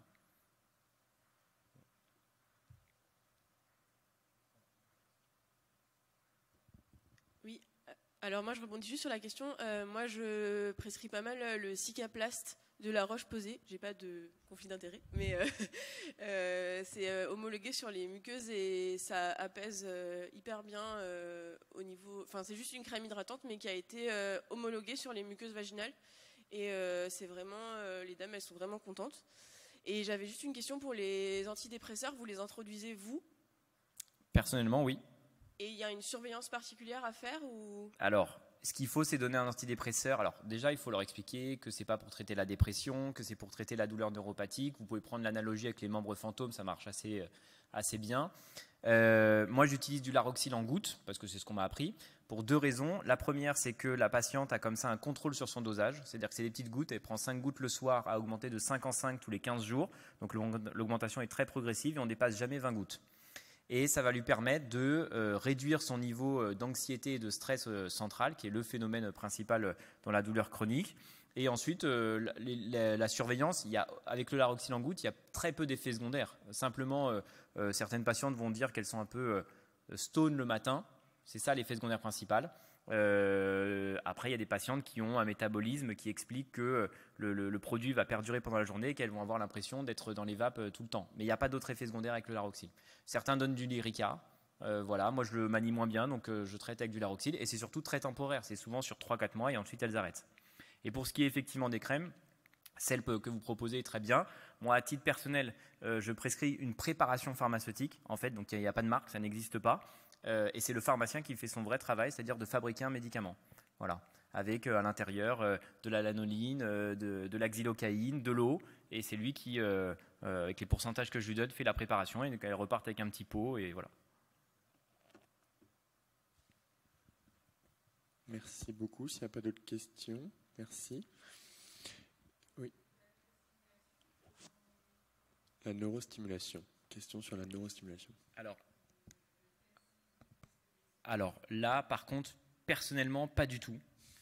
Parce que là, effectivement, et c'est pour ça qu'il ne faut jamais être tout seul dans son coin. Alors la plupart des vulvodynies vont régresser toutes seules, souvent quand vous enlevez la cause déclenchante, et à un moment donné, ça passe.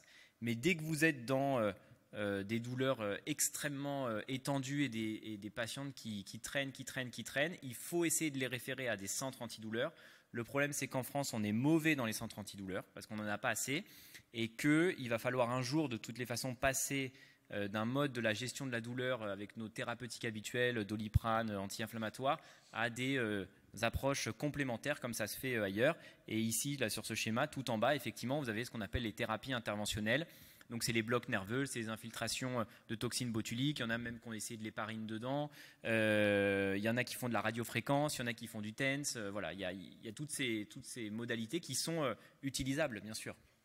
Moi, je ne les prescris pas parce que je pense que ça sort de mon domaine et je préfère que ce soit un médecin de la douleur qui l'utilise. Voilà.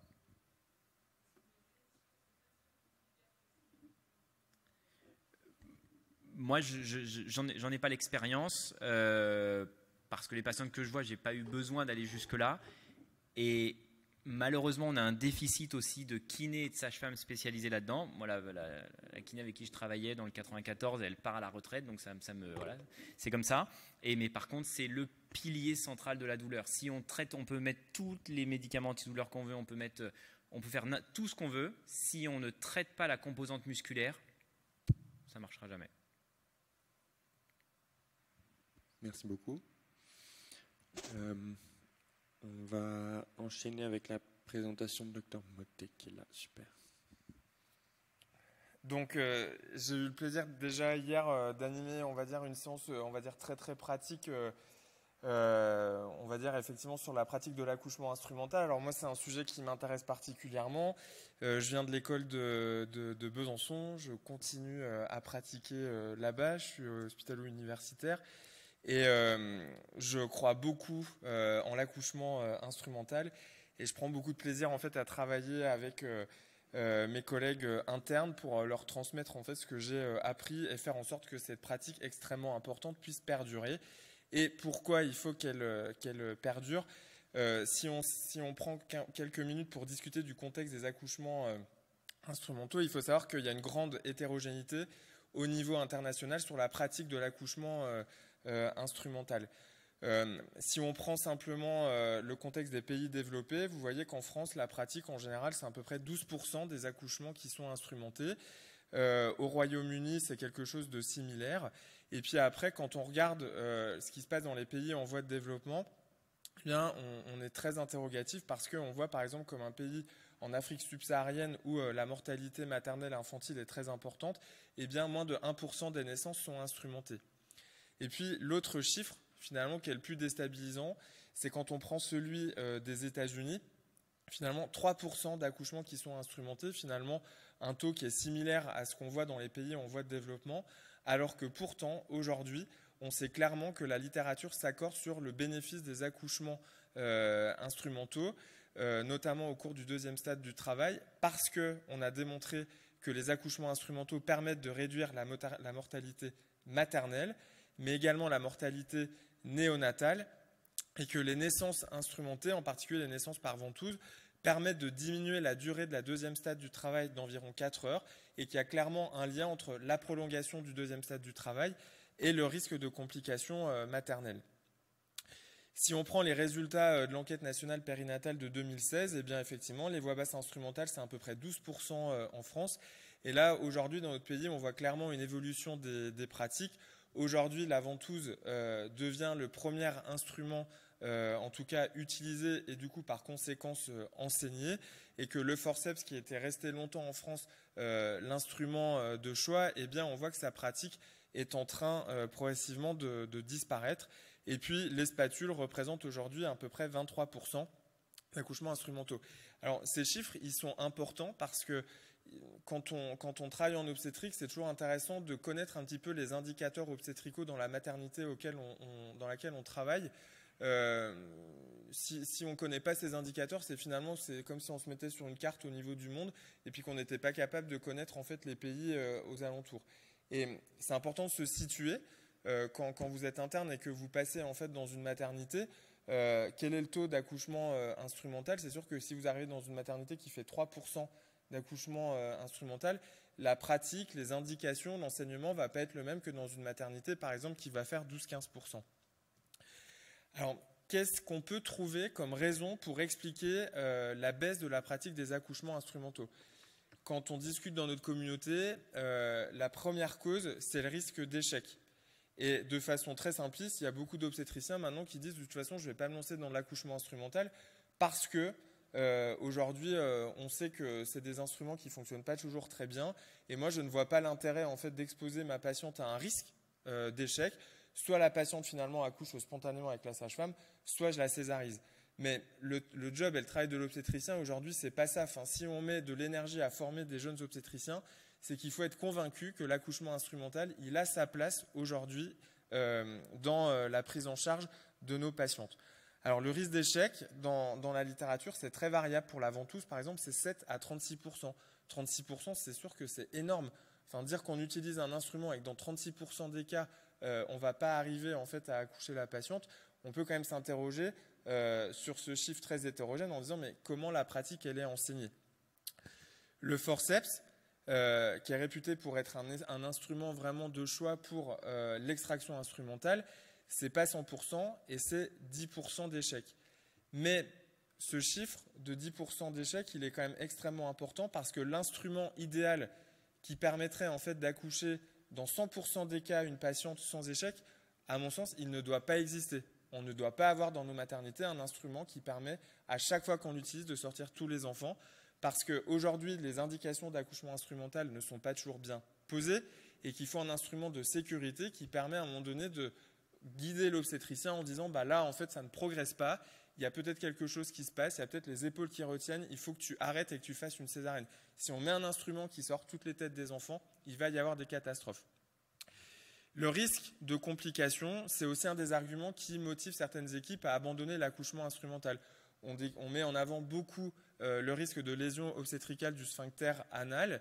Ce taux, il est à près de 1,4% avec la ventouse et effectivement de l'ordre de 8 à 10% avec le forceps. Aujourd'hui, pour moi, ce n'est pas acceptable d'exposer 8 à 10% des patients qui vont bénéficier d'un accouchement instrumental à un risque de LOSA. Et puis, il y a ces données sur l'hémorragie du postpartum immédiat et 10 à 40% d'hémorragie du postpartum immédiat dans un contexte d'accouchement instrumental, c'est beaucoup. Et là, il faut s'interroger un petit peu sur la pratique et la gestion du deuxième stade du travail. Moi, dans ma maternité, je n'ai pas 40% d'HPPI sur les patientes qui accouchent avec un instrument. Par contre, quand je compare avec mes collègues, par exemple, en Angleterre, où la gestion du deuxième stade est complètement différente, oui, le risque augmente, mais parce que quand on compare nos durées de deuxième stade du travail, elles sont des fois augmentées de 1 à 2 heures. Et puis, il y a ce gros problème, en fait, du risque de complications néonatales. Le risque de céphalématome avec la ventouse, le risque de plaie du scalp ou de la face, les hémorragies rétiniennes, les hémorragies sous-galéales, les hémorragies intracrâniennes, et puis, de façon plus catastrophique, les fractures osseuses qu'on connaît très bien, notamment lorsqu'on utilise, par exemple, un forceps qui a mal été articulé. Et puis après, peut-être que ça, c'est plus le cœur du topo aujourd'hui, c'est que, pour moi, une des raisons principales qui illustre très bien la baisse de la pratique de l'accouchement instrumental, c'est clairement le manque de formation et l'intérêt que les universitaires, en particulier en obstétrique, partagent avec leurs internes, comment on vend l'accouchement instrumental, quelle place on lui donne, comment on en discute le matin au staff et comment on accompagne les jeunes dans cette pratique-là. Si je vous pose la question là parmi les internes, combien d'accouchements instrumentaux vous paraissent nécessaires à la fin de votre internat pour que vous considériez que vous êtes autonome dans cette pratique et que quand vous serez senior, que vous puissiez sereinement accoucher une patiente à 3 heures du mat avec une ventouse, un forceps ou des spatules? Est-ce que vous en avez une idée? Est-ce que c'est 3? Est-ce que c'est une centaine? Est-ce que c'est 15? C'est une question qui est assez compliquée. De façon surprenante, nos collègues aux États-Unis qui font 3% d'accouchements instrumentaux, eux, se sont posé la question. Et ils ont reconnu dans leur programme de formation qu'à la fin de cette période de residency, qu'on doit être en mesure d'avoir prouvé qu'on a réalisé 15 accouchements instrumentaux sur cette période de 4 ans. Par contre, il faut avoir prouvé qu'on a fait quand même 200 accouchements spontanés, mais aussi 145 césariennes. Est-ce que pour vous, l'apprentissage d'une césarienne paraît plus difficile qu'un accouchement instrumental? Moi, dans ma pratique, je ne crois pas. Une césarienne reste une intervention chirurgicale. Ok, c'est une laparotomie, mais on sait aujourd'hui que la courbe d'apprentissage d'une césarienne est extrêmement facile. Et je vous rappelle que dans certains pays, ce n'est pas les obstétriciens qui réalisent en fait les césariennes. Par contre, 15 instruments pour considérer qu'on est autonome, pour moi, c'est trop peu et ça illustre bien en fait, la place de l'accouchement instrumental dans la pratique de ces pays. Si on regarde un petit peu plus précisément, parce qu'en fait, ils publient beaucoup de résultats sur leur pratique de l'enseignement de l'accouchement instrumental aux États-Unis, eh bien, effectivement, les internes estiment quand même qu'au fur et à mesure des 4 ans, leur sentiment de confiance quant à l'utilisation d'un instrument augmente et que, par contre, ce sentiment de confiance est beaucoup plus important avec la ventouse que le forceps. Et on le comprend très bien, en pratique, c'est beaucoup plus facile de maîtriser la ventouse que le forceps. De toute façon, il y a une tolérance à l'erreur avec la ventouse que ne permet pas le forceps. Et on voit bien que cette tolérance à l'erreur renforce le sentiment de confiance. L'autre chose, pour moi, qui est un petit peu perturbant, ils publient leurs données en disant « Ok, on interroge les internes sur leur sentiment de confiance, mais on leur demande ce qu'ils ressentent quand ils sont accompagnés d'un senior versus quand je ne suis pas accompagné d'un senior dans le contexte de l'urgence. » Et alors là, déjà, les deux colonnes, elles m'interpellent parce qu'en disant « Là, si on voudrait qu'il y ait un senior, c'est quand même plutôt dans le contexte de l'urgence. » Et étonnamment, les internes américains se sentent beaucoup plus autonomes, sans supervision, dans le contexte de l'urgence que quand ils sont accompagnés. Alors là, on se dit, mais alors, quel est le compagnonnage? Comment ça se passe aux États-Unis? Et on comprend bien que finalement, si on se sent plus autonome tout seul dans le contexte de l'urgence, probablement que l'instrument est vraiment réservé aux situations catastrophiques et que si c'est dans les situations catastrophiques qu'on fait de l'instrument, bah c'est sûr que le pauvre interne, quand il va sortir un enfant qui ne va pas bien s'adapter, il n'aura peut-être pas envie de recommencer la prochaine fois et qu'il préférera plutôt réaliser une césarienne quand il sera senior.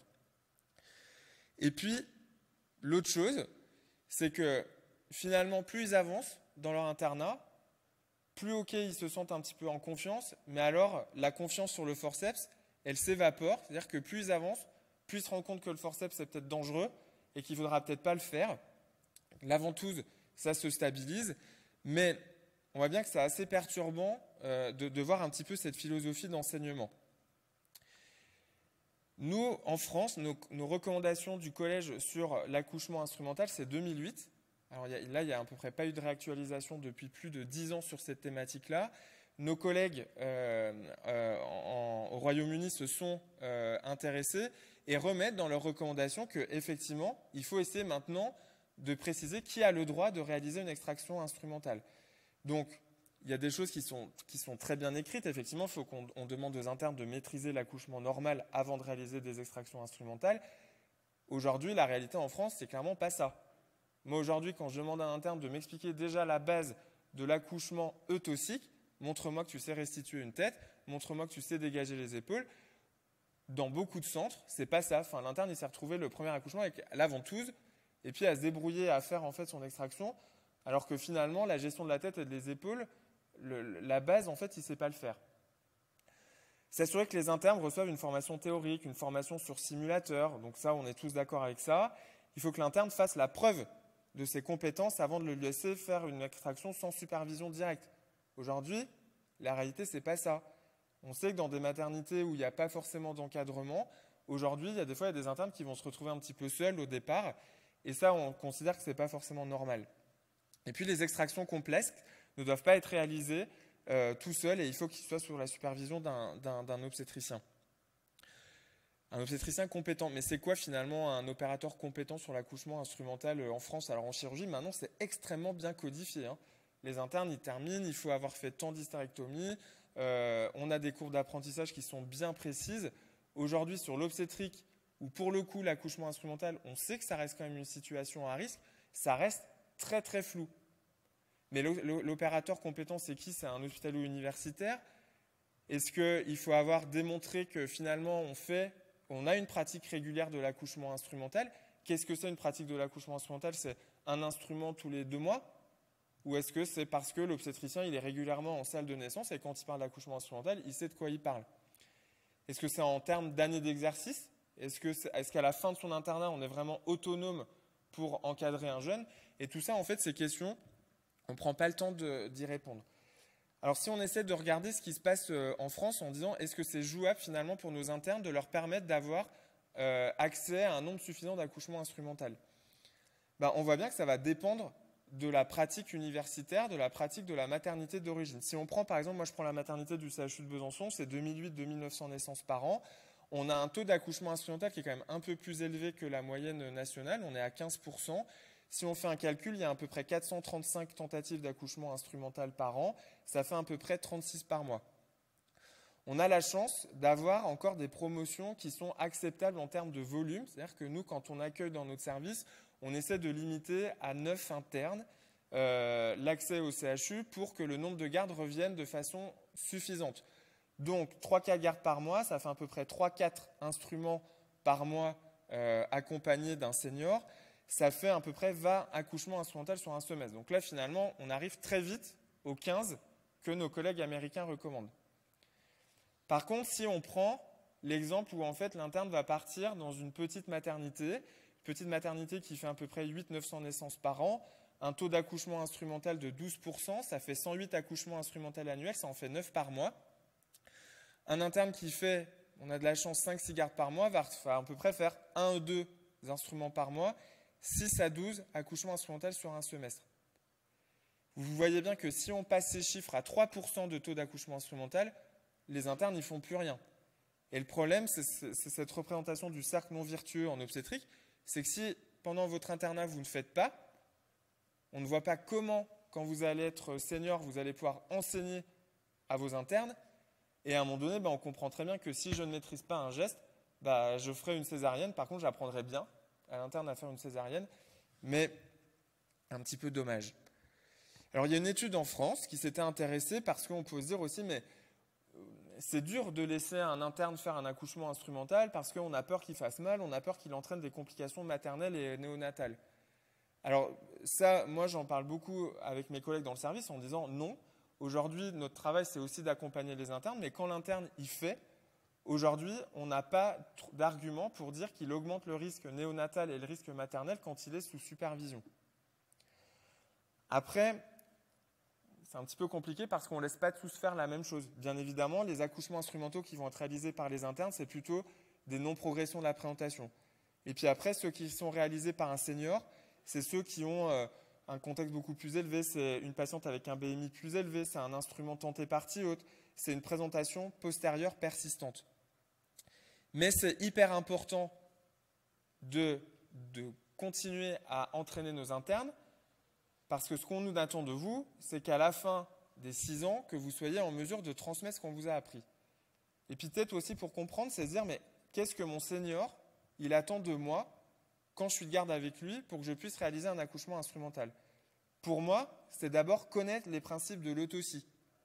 De temps en temps, on peut voir des internes, ils font la ventouse. Ok, ils détachent la ventouse. En fait, quand on voit comment ils gèrent la restitution de la tête, le dégagement des épaules, on voit qu'il y a un petit problème et peut-être que l'apprentissage, il n'a pas été suffisant. On attend d'avoir un interne qui est capable d'analyser le contexte avant de poser l'instrument. Au départ, on a envie de faire des gestes. La sage-femme, elle nous appelle, il y a un instrument, ça va être super, je vais pouvoir le faire. Sauf que je n'ai pas vu que c'était une patiente qui était déclenchée à 42 semaines. Finalement, la patiente, elle est arrivée en travail avec une HU à 37 cm. Oui, ça ne progresse pas depuis une demi-heure parce que l'enfant, il est surcalibré. Mais comme je suis trop content qu'on m'ait appelé, de toute façon, je vais poser la ventouse et puis je vais tirer, puis après, je verrai ce qui se passe. Ça, c'est pas bon. Vérifiez le prérequis qu'on vous demande sur un accouchement instrumental. Présentation céphalique engagée, membrane rompue, et s'assurer qu'on a un rythme cardiaque fœtal qui est interprétable. C'est pareil, on n'arrive pas en fait à poser un instrument si on ne s'est pas assuré qu'on avait quand même un minimum de bruit du cœur interprétable. On informe le senior responsable, et ça c'est extrêmement important parce que dans beaucoup de maternités, la sage-femme appelle, quand vous vous retrouvez binôme interne sage-femme, la seule personne qui est diplômée d'État dans la salle d'accouchement à ce moment-là, c'est la sage-femme. Donc ne soyez pas vexés si elle informe votre senior derrière, si vous n'avez pas pris le temps de le faire. Connaître ses limites et jamais d'utilisation séquentielle d'instruments en solo. Et bien sûr, connaître les principes mécaniques de l'instrument qu'on choisit. On va simplement prendre un petit exemple tout bête. Le forceps, c'est la traction, et parce qu'elle génère une force de traction, il y a une force d'écrasement qui s'imprime sur le crâne de l'enfant. La ventouse, instrument de flexion, traction limitée. Cette traction limitée, elle est vraiment intéressante pour garantir une sécurité à l'utilisation. Je tire trop fort, je tire mal, ça lâche. Le forceps, je tire. Rare qu'un forceps lâche. L'odon, on en a beaucoup parlé hier avec ceux qui étaient là, intéressant parce que propulsion, traction limitée, flexion limitée. Et puis il y a les spatules, bel instrument de propulsion. Et pourquoi c'est important de maîtriser son instrument? On va partir sur une petite histoire. Alors là, c'est une petite vidéo que moi je montre aux internes. Au départ, on leur montre 2 types de spatules. Donc vous avez les spatules de Tessier, que là je manipule, et puis les spatules de Thierry. Ça, c'est important quand même de le savoir, parce que quand on bouge, on arrive dans des maternités où les instruments sont différents. Vous allez demander des spatules. La sage-femme, elle va peut-être vous sortir les spatules de Thierry, alors que vous travaillez normalement avec des spatules de Tessier. C'est intéressant quand même de connaître les différences. Pourquoi?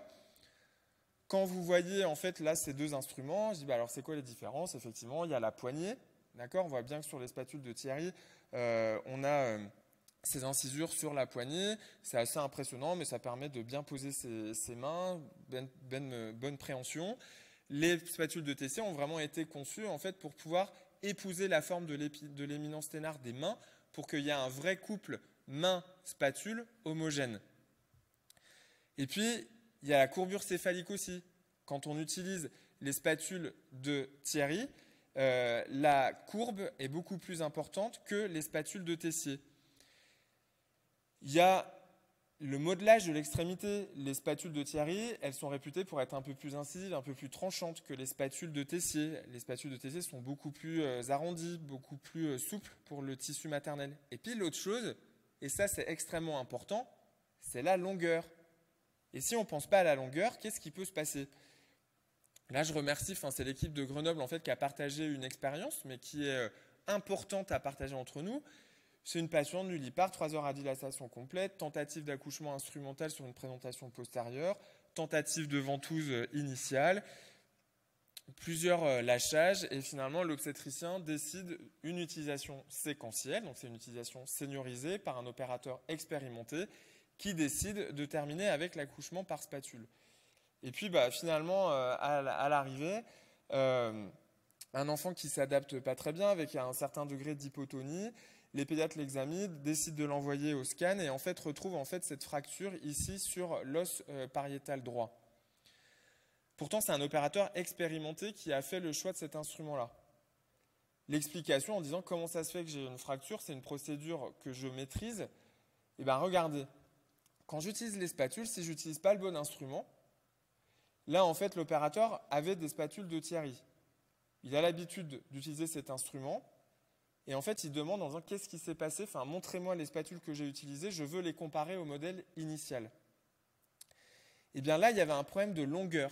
En fait, vous voyez bien que les spatules utilisées par l'opérateur étaient trop courtes par rapport en fait, au modèle qu'il connaît initialement.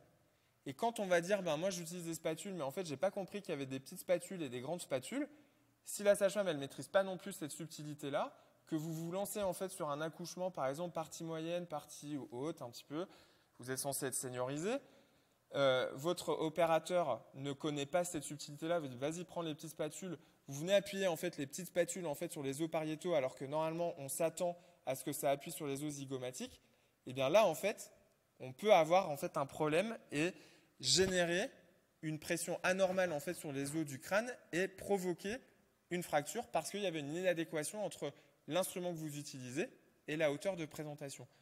Donc, c'est sûr que pour moi, c'est très parlant parce que je fais partie d'une école obstétricale où on s'intéresse à toutes ces subtilités de mécanique, mais ça peut éviter certains accouchements. Alors, le compagnonnage, je mets ces vidéos-là parce que pour moi, c'est très révélateur. C'est-à-dire qu'on a un jeune interne là. Moi, on filme régulièrement les accouchements instrumentaux parce que le mercredi après-midi, je débriefe avec eux. On prend le support vidéo. On dit, voilà, comment tu as fait ? Est-ce que tu penses que tu as respecté les axes de traction ? Est-ce que la patiente, elle était bien installée ? Et on fait vraiment un jeu de 4 mains. Okay ? L'interne est là. Elle est concentrée sur sa ventouse. Moi, j'ai mes mains à côté. On contrôle le périnée avec elle. Pour moi, je ne vois pas l'intérêt de la laisser faire toute seule comme ça quand elle démarre, sans avoir eu un minimum de contrôle par quelqu'un qui a l'expérience pour la guider et qu'elle se sente en confiance. Et cette confiance, elle va être d'autant plus importante parce que vous allez voir, en fait, là, à un moment donné, je reprends un peu la main, je lui dis, regarde, reste bien, là, dans l'axe ombilico-coccygien, c'est encore un petit peu tôt pour relever la tête, tout se passe bien, on attend que la patiente reprenne des efforts de poussée, tu sais que ça reste une ventouse, c'est un instrument de flexion, on ne te demande pas de tirer là de façon exagérée. On arrive partie basse, on va contrôler le dégagement de la tête, regarde ce qui se passe sur le périnée. On attend simplement que les efforts expulsifs reprennent. Hop, on sent que la pression remonte. Et là, c'est reparti.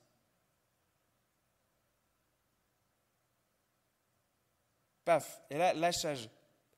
Si l'interne qui démarre est toute seule comme ça avec le lâchage, eh bien en fait ce qui se passe, je repose un petit peu ma ventouse toute seule, la pression elle monte, ça monte d'un cran en fait avec la sage-femme. L'objectif c'est que le formateur soit là en disant regarde, on repose la ventouse calmement, on reprend ensemble et je te remontre comment on fait à ce stade-là pour maîtriser le dégagement de la tête. Ok, il y a la ventouse. Mais on a aussi nos mains pour nous aider. Je vais avancer parce que... Hop. Donc là, vous voyez, on lui remonte bien. Enfin, écoute, là, respecte déjà l'axe ombilico-coccygien.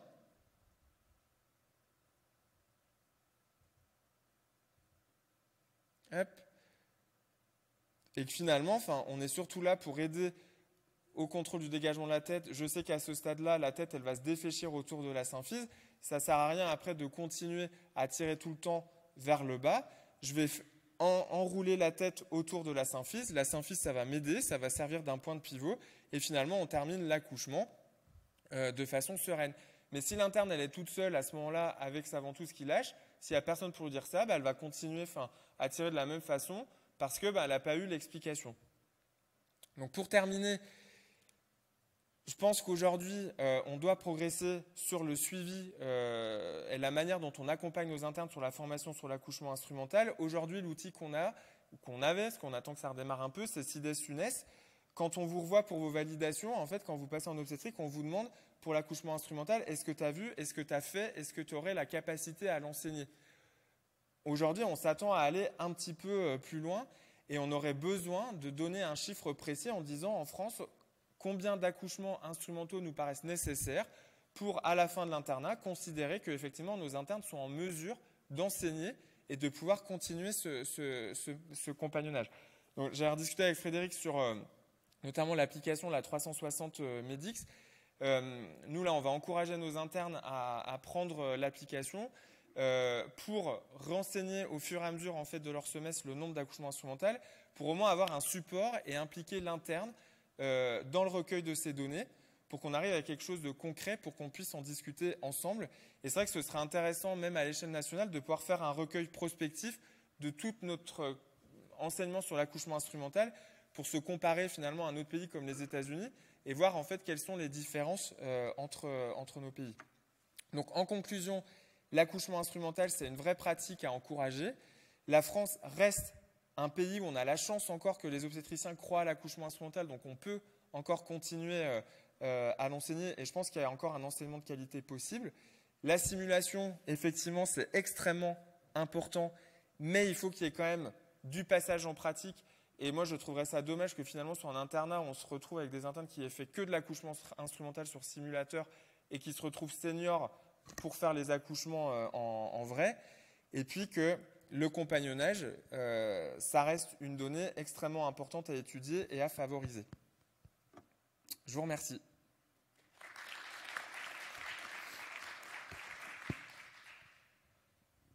Y a-t-il des questions? Alors moi j'ai une remarque, mais on parle beaucoup, là tu parles beaucoup de l'apprentissage des extractions instrumentales en salle de naissance.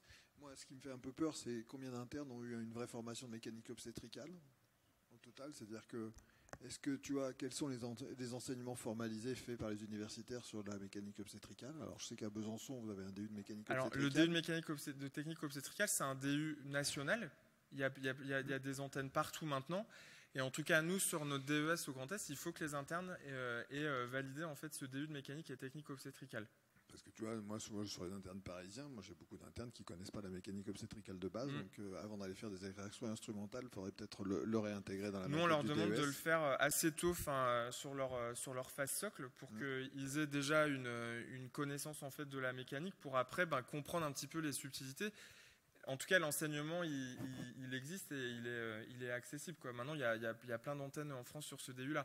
Après, c'est sûr qu'en fonction de la maternité où on évolue, moi, à Besançon, l'obstétrique est très mis en avant dans notre maternité. Il y a d'autres maternités où ça va être plutôt la chirurgie. Il y en a d'autres, ça va être la PMA.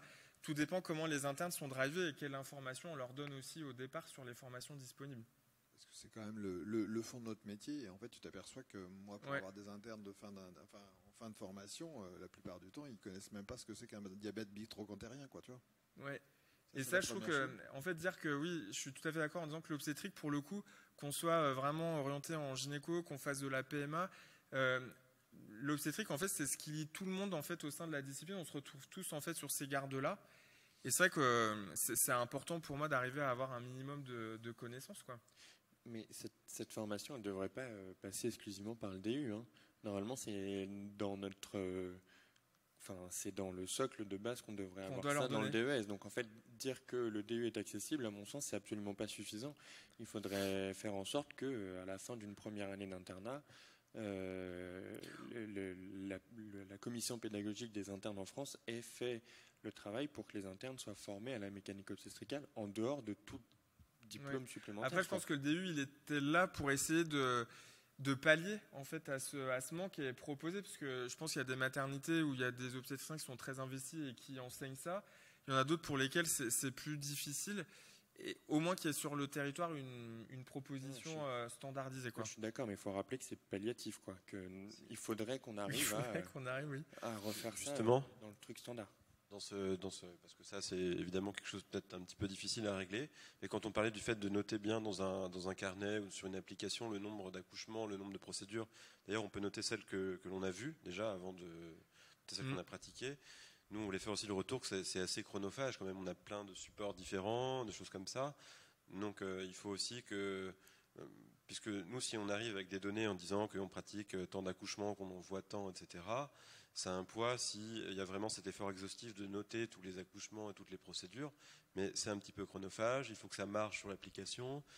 Il faut que les internes aient peut-être un intérêt à le faire. Évidemment, il y a l'intérêt de noter chacun des petits détails qu'on a appris lors d'une extraction. Mais c'est vrai que c'est un problème de plus que nous, on remarque. Donc, on a créé l'application, mais on se rend compte que c'est difficile de bien noter Après, tous les moi, actes. en chirurgie, je trouve que les internes, ils le font assez bien, ça, d'arriver à vraiment noter leurs procédures, ce qu'ils ont fait. Et je trouve qu'en obstétrique, c'est un peu banalisé. On a l'impression que ça passe comme ça au fil de l'eau, mais ça devrait quand même être ça devrait être aussi important, en tout cas, d'être capable de savoir ce que les internes font finalement, d'une maternité à l'autre, quoi. C'est peut-être qu'on cherche.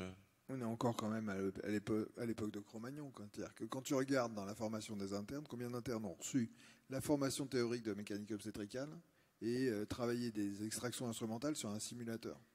Tu te dis que c'est le minimum que devrait prendre la formation des chirurgiens, des gynécologues obstétriciens. Moi, je m'occupe beaucoup de la formation en simulation des chirurgiens, et tu t'aperçois que là aussi, c'est la misère, quoi. C'est-à-dire que, vous avez le problème des statuts universitaires fait que finalement, personne ne fait de l'enseignement. En vrai, tu vois. En vrai, aller faire, moi, là, en ce moment, on a 3 jours de formation à l'école de chirurgie. Je dois avoir un universitaire sur 10 enseignants. Tu vois ce que je veux dire? Alors ça, c'est un autre... Non, mais c'est la même problématique. C'est-à-dire comment on arrive à remettre de la formation dans la formation des internes en pratique. C'est-à-dire, est-ce qu'un jour, on va sortir, tu vois, les internes de médecine générale, on les sort, je vais être iconoclaste, on les sort une journée par semaine des services pour leur faire de la formation. Quand est-ce que nous, on prendra le principe de dire, on sort les internes, ne serait-ce que 5 jours par an, pour leur faire de la vraie formation pratique, de la simulation, et qu'on leur valide des acquis pédagogiques.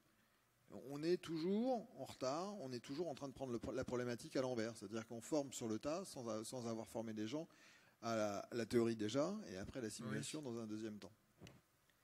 Merci. Une petite remarque et pour compléter cette histoire de compagnonnage. Alors, à mon sens, on ne tente pas un forceps parce qu'on ne tente pas de césarienne. Donc, sur le mode d'accouchement, je pense que ça explique. Voilà, si on disait aux gens, je vais tenter une césarienne, madame, on verra. Je pense que ça n'a pas de sens. Donc, on ne tente pas une assistance instrumentale. Et à Besançon, vous êtes parfait sur le compagnonnage. La vidéo, elle est exceptionnelle. Et en fait, pour les internes, je pense que pour apprendre l'extraction, ou l'assistance instrumentale, en fait, vous devez harceler le chef pour qu'il soit toujours là avec vous à l'accouchement. Parce que, je pense que, et c'est ce que vous faites sûrement à Besançon, parce qu'il n'y a personne de Bordeaux ou ici, d'Oixantil. L'étude qu'ils ont faite, publiée dans l'American Journal, où on dit que les internes font le même résultat que les seniors, elle est fausse. Pour une raison simple, c'est que, et ça renvoie à ce que vous faites vous à Besançon. Moi, je préfère vous le dire, elle est fausse, c'est pas vrai. Moi, ma femme qui est enceinte, je laissera, un interne de premier semestre lui fera pas son forceps tout seul, c'est impossible. Pour une raison simple, c'est que cette étude, c'est une étude secondaire initialement d'une première étude où ils voulaient évaluer la morbimortalité d'une extraction instrumentale selon la hauteur de la tête, et donc ils ont pris les données secondaires. Et quand ils ont présenté cette étude avant de la publier 2 ans avant au collège, la personne qui avait présenté l'étude, ils avaient gagné le premier prix avec cette étude. Et moi, j'étais dans la salle et j'ai posé une question à la personne qui a fait l'étude. Je lui ai dit, est-ce que tu es capable, dans les dossiers, de distinguer les gens qui, lorsque l'interne était là, le chef est venu secondairement, mais si c'est sous la supervision du chef, est-ce que la patiente était mise dans le groupe, c'est l'interne qui a fait l'accouchement, ou est-ce que c'était le chef qui a fait l'accouchement? Et puis si le chef il est reparti, si le chef a mis un peu la main, etc. Il me dit, on n'en sait rien ça. Donc, quand on lit l'article ensuite en 2020, cette question-là qui a été répondue en direct, là, en 2020, dans l'article, c'est écrit, non, vous inquiétez pas, quand l'interne était là en premier, c'était sûr que c'était lui qui faisait le truc, donc c'est complètement faux. Donc elle est complètement pipeau cette étude, mais bon, on ne peut pas le dire, c'est bien les Français, il faut qu'ils publient, mais c'est complètement faux. Donc évidemment qu'un interne de premier semestre ne fait pas un accouchement avec la même mortalité qu'un senior qui a 20 ans, qui a 20 ans d'expérience, c'est une hérésie. Et donc moi je pense qu'il faut prendre l'exemple sur Besançon, sincèrement, jusqu'à la fin, pas quasiment de votre internat, en fait, vous devez exiger que le chef soit avec vous lors d'une assistance instrumentale, en particulier la journée. Ok, s'il ne veut pas se lever à 4h du matin, encore, c'est là qu'il devrait peut-être se lever, mais je pense qu'il faut l'imposer, et c'est aux universitaires de dire, dans un CHU, l'assistance instrumentale, elle est avec le chef. Et c'est comme ça que vous ferez du compagnonnage. Moi, là où j'étais chef, j'ai jamais laissé un interne faire une extraction instrumentale tout seul. Ça m'est jamais arrivé. Voilà. Et je pense que c'est ce que vous faites à Besançon, et c'est magnifique.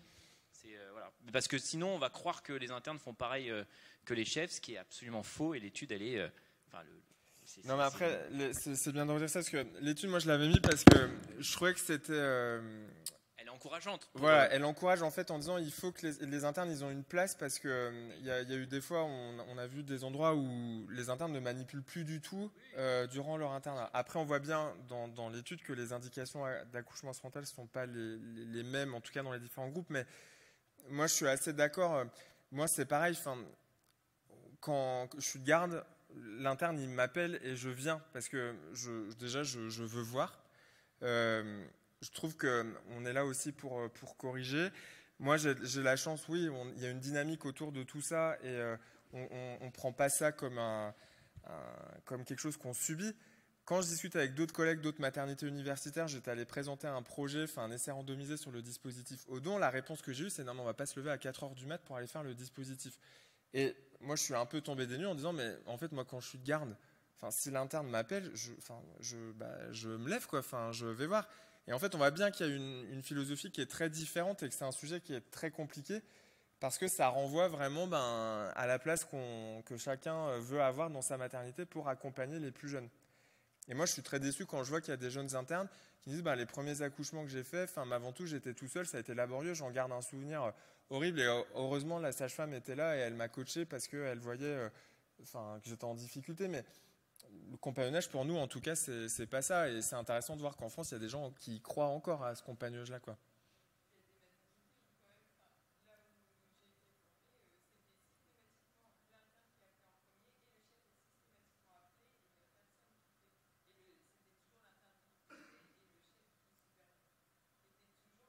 Ouais.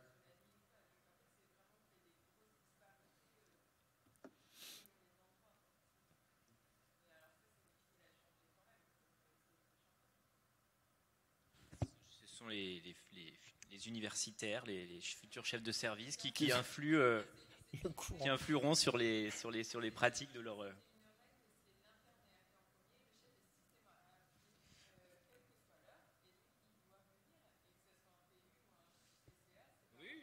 Oui, mais ça c'est vrai dans les CHU, ces règles-là elles sont édictées dans les CHU, mais je pense que dans certaines maternités, c'est pas le cas. Ouais. Voilà, c'est ça. C'est sur les maternités périphériques où l'interne se retrouve tout seul, et en plus jeune semestre, parce qu'il fait ses premiers semestres en périph, et que du coup il est là pour pallier un peu aussi au manque d'effectifs, et c'est dans ces moments-là où il se retrouve seul à commencer. C'est une question complexe. On parle effectivement des universitaires. Après, il y a les ARS qui doivent être impliqués là-dedans. Exactement. Parce que aujourd'hui, on sait que nous, dans des régions de province, si on a des petites maternités qui sont vraiment isolées, les internes se retrouvent un peu tout seuls. Et la question, c'est est-ce que les internes doivent continuer à aller là? Mais si les internes n'y vont pas, la maternité, elle continuera pas de tourner, quoi.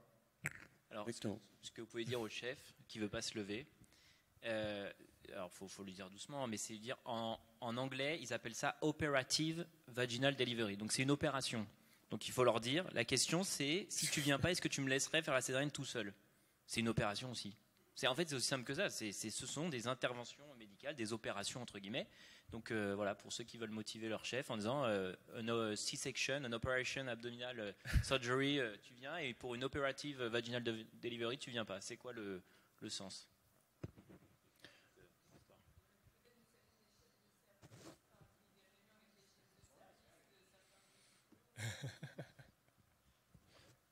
Juliette a une question.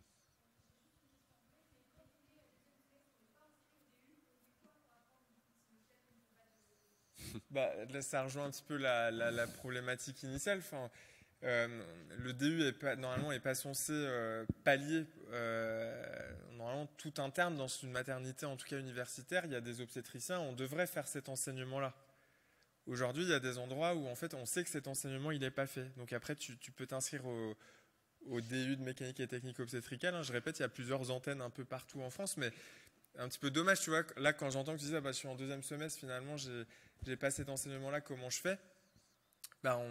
Ça pointe un petit peu du doigt vraiment la disparité d'enseignement, quoi. Et ça, c'est compliqué, quoi. Après, en plus pratico-pratique, sur le site de CIDES maintenant, surtout pour la FASOC, il y a toute la banque en ligne de vidéos qui constitue normalement un socle théorique assez solide. Certaines subdivisions en France ont aussi mis en place des cours, et à Paris, je sais que c'est le cas. Donc, il y a des cours théoriques et parfois même un peu pratiques qui sont répartis sur l'année entière. Et voilà, normalement, c'est censé suffire. Alors, je sais que ça suffit pas. En plus de tout ce qu'on peut t'apprendre dans les CHU quand tu passeras en CHU. Si je peux me permettre, juste, j'aimerais un peu, pas vraiment clôturer ce débat, mais parce que c'est un débat vraiment complexe, en gros, de façon un petit peu humble. Nous, l'idée, c'est de s'ouvrir les yeux, de regarder qu'on peut compter le nombre d'actes, qu'on peut en parler.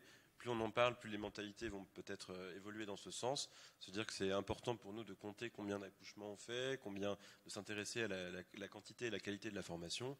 Si dans les mentalités de tout le monde, c'est quelque chose d'important, ça va le devenir. Si jamais c'est quelque chose qui est mis vraiment au 2e ou 3e plan, forcément c'est un peu différent. Alors nous, de façon un peu plus simple, on a quand même un petit cadeau pour vous, comme on vous a montré pour ceux qui étaient à la première truc. On a un tutoriel en réalité virtuelle, on a des casques à vous offrir pour la dystocie des épaules. Puis on espère qu'il y aura encore plein de tutoriels de formation faits par des gens de partout en France, par l'école de Besançon, par toutes les autres écoles. Ce sera participatif et que les mentalités au niveau global vont évoluer. Mais de toute façon, faire une espèce de chasse aux sorcières de tel ou tel centre où il y a tel ou tel chef, c'est peut-être un petit peu compliqué. C'est un effet de masse, c'est un effet global. En tout cas, le but de la présentation, c'était vraiment de montrer qu'aux États-Unis, ils comptent leur nombre d'accouchements, qu'un peu partout dans le monde, on s'y intéresse. Tout à l'heure, il y a une présentation sur la formation en chirurgie pour faire de l'oncogynéco. Pareil, ils comptent le nombre d'actes. Donc, c'est pour montrer qu'on peut y penser, on peut faire changer ces mentalités-là, mais ce n'est pas forcément le but de faire des guerres entre les écoles, etc. Voilà. On a des cadeaux pour vous. En tout cas, on vous remercie très chaleureusement à la GOF d'avoir participé à toutes ces présentations, pour la qualité des présentations, parce que c'était très très bien. On remercie aussi le Dr Bousnard qui est venu vraiment 2 semaines avant, puisqu'on a eu 2 désistements de présentation, donc c'était quand même très gentil. Et voilà, on vous remercie tous, on a tous des cadeaux pour vous, et merci beaucoup. Merci.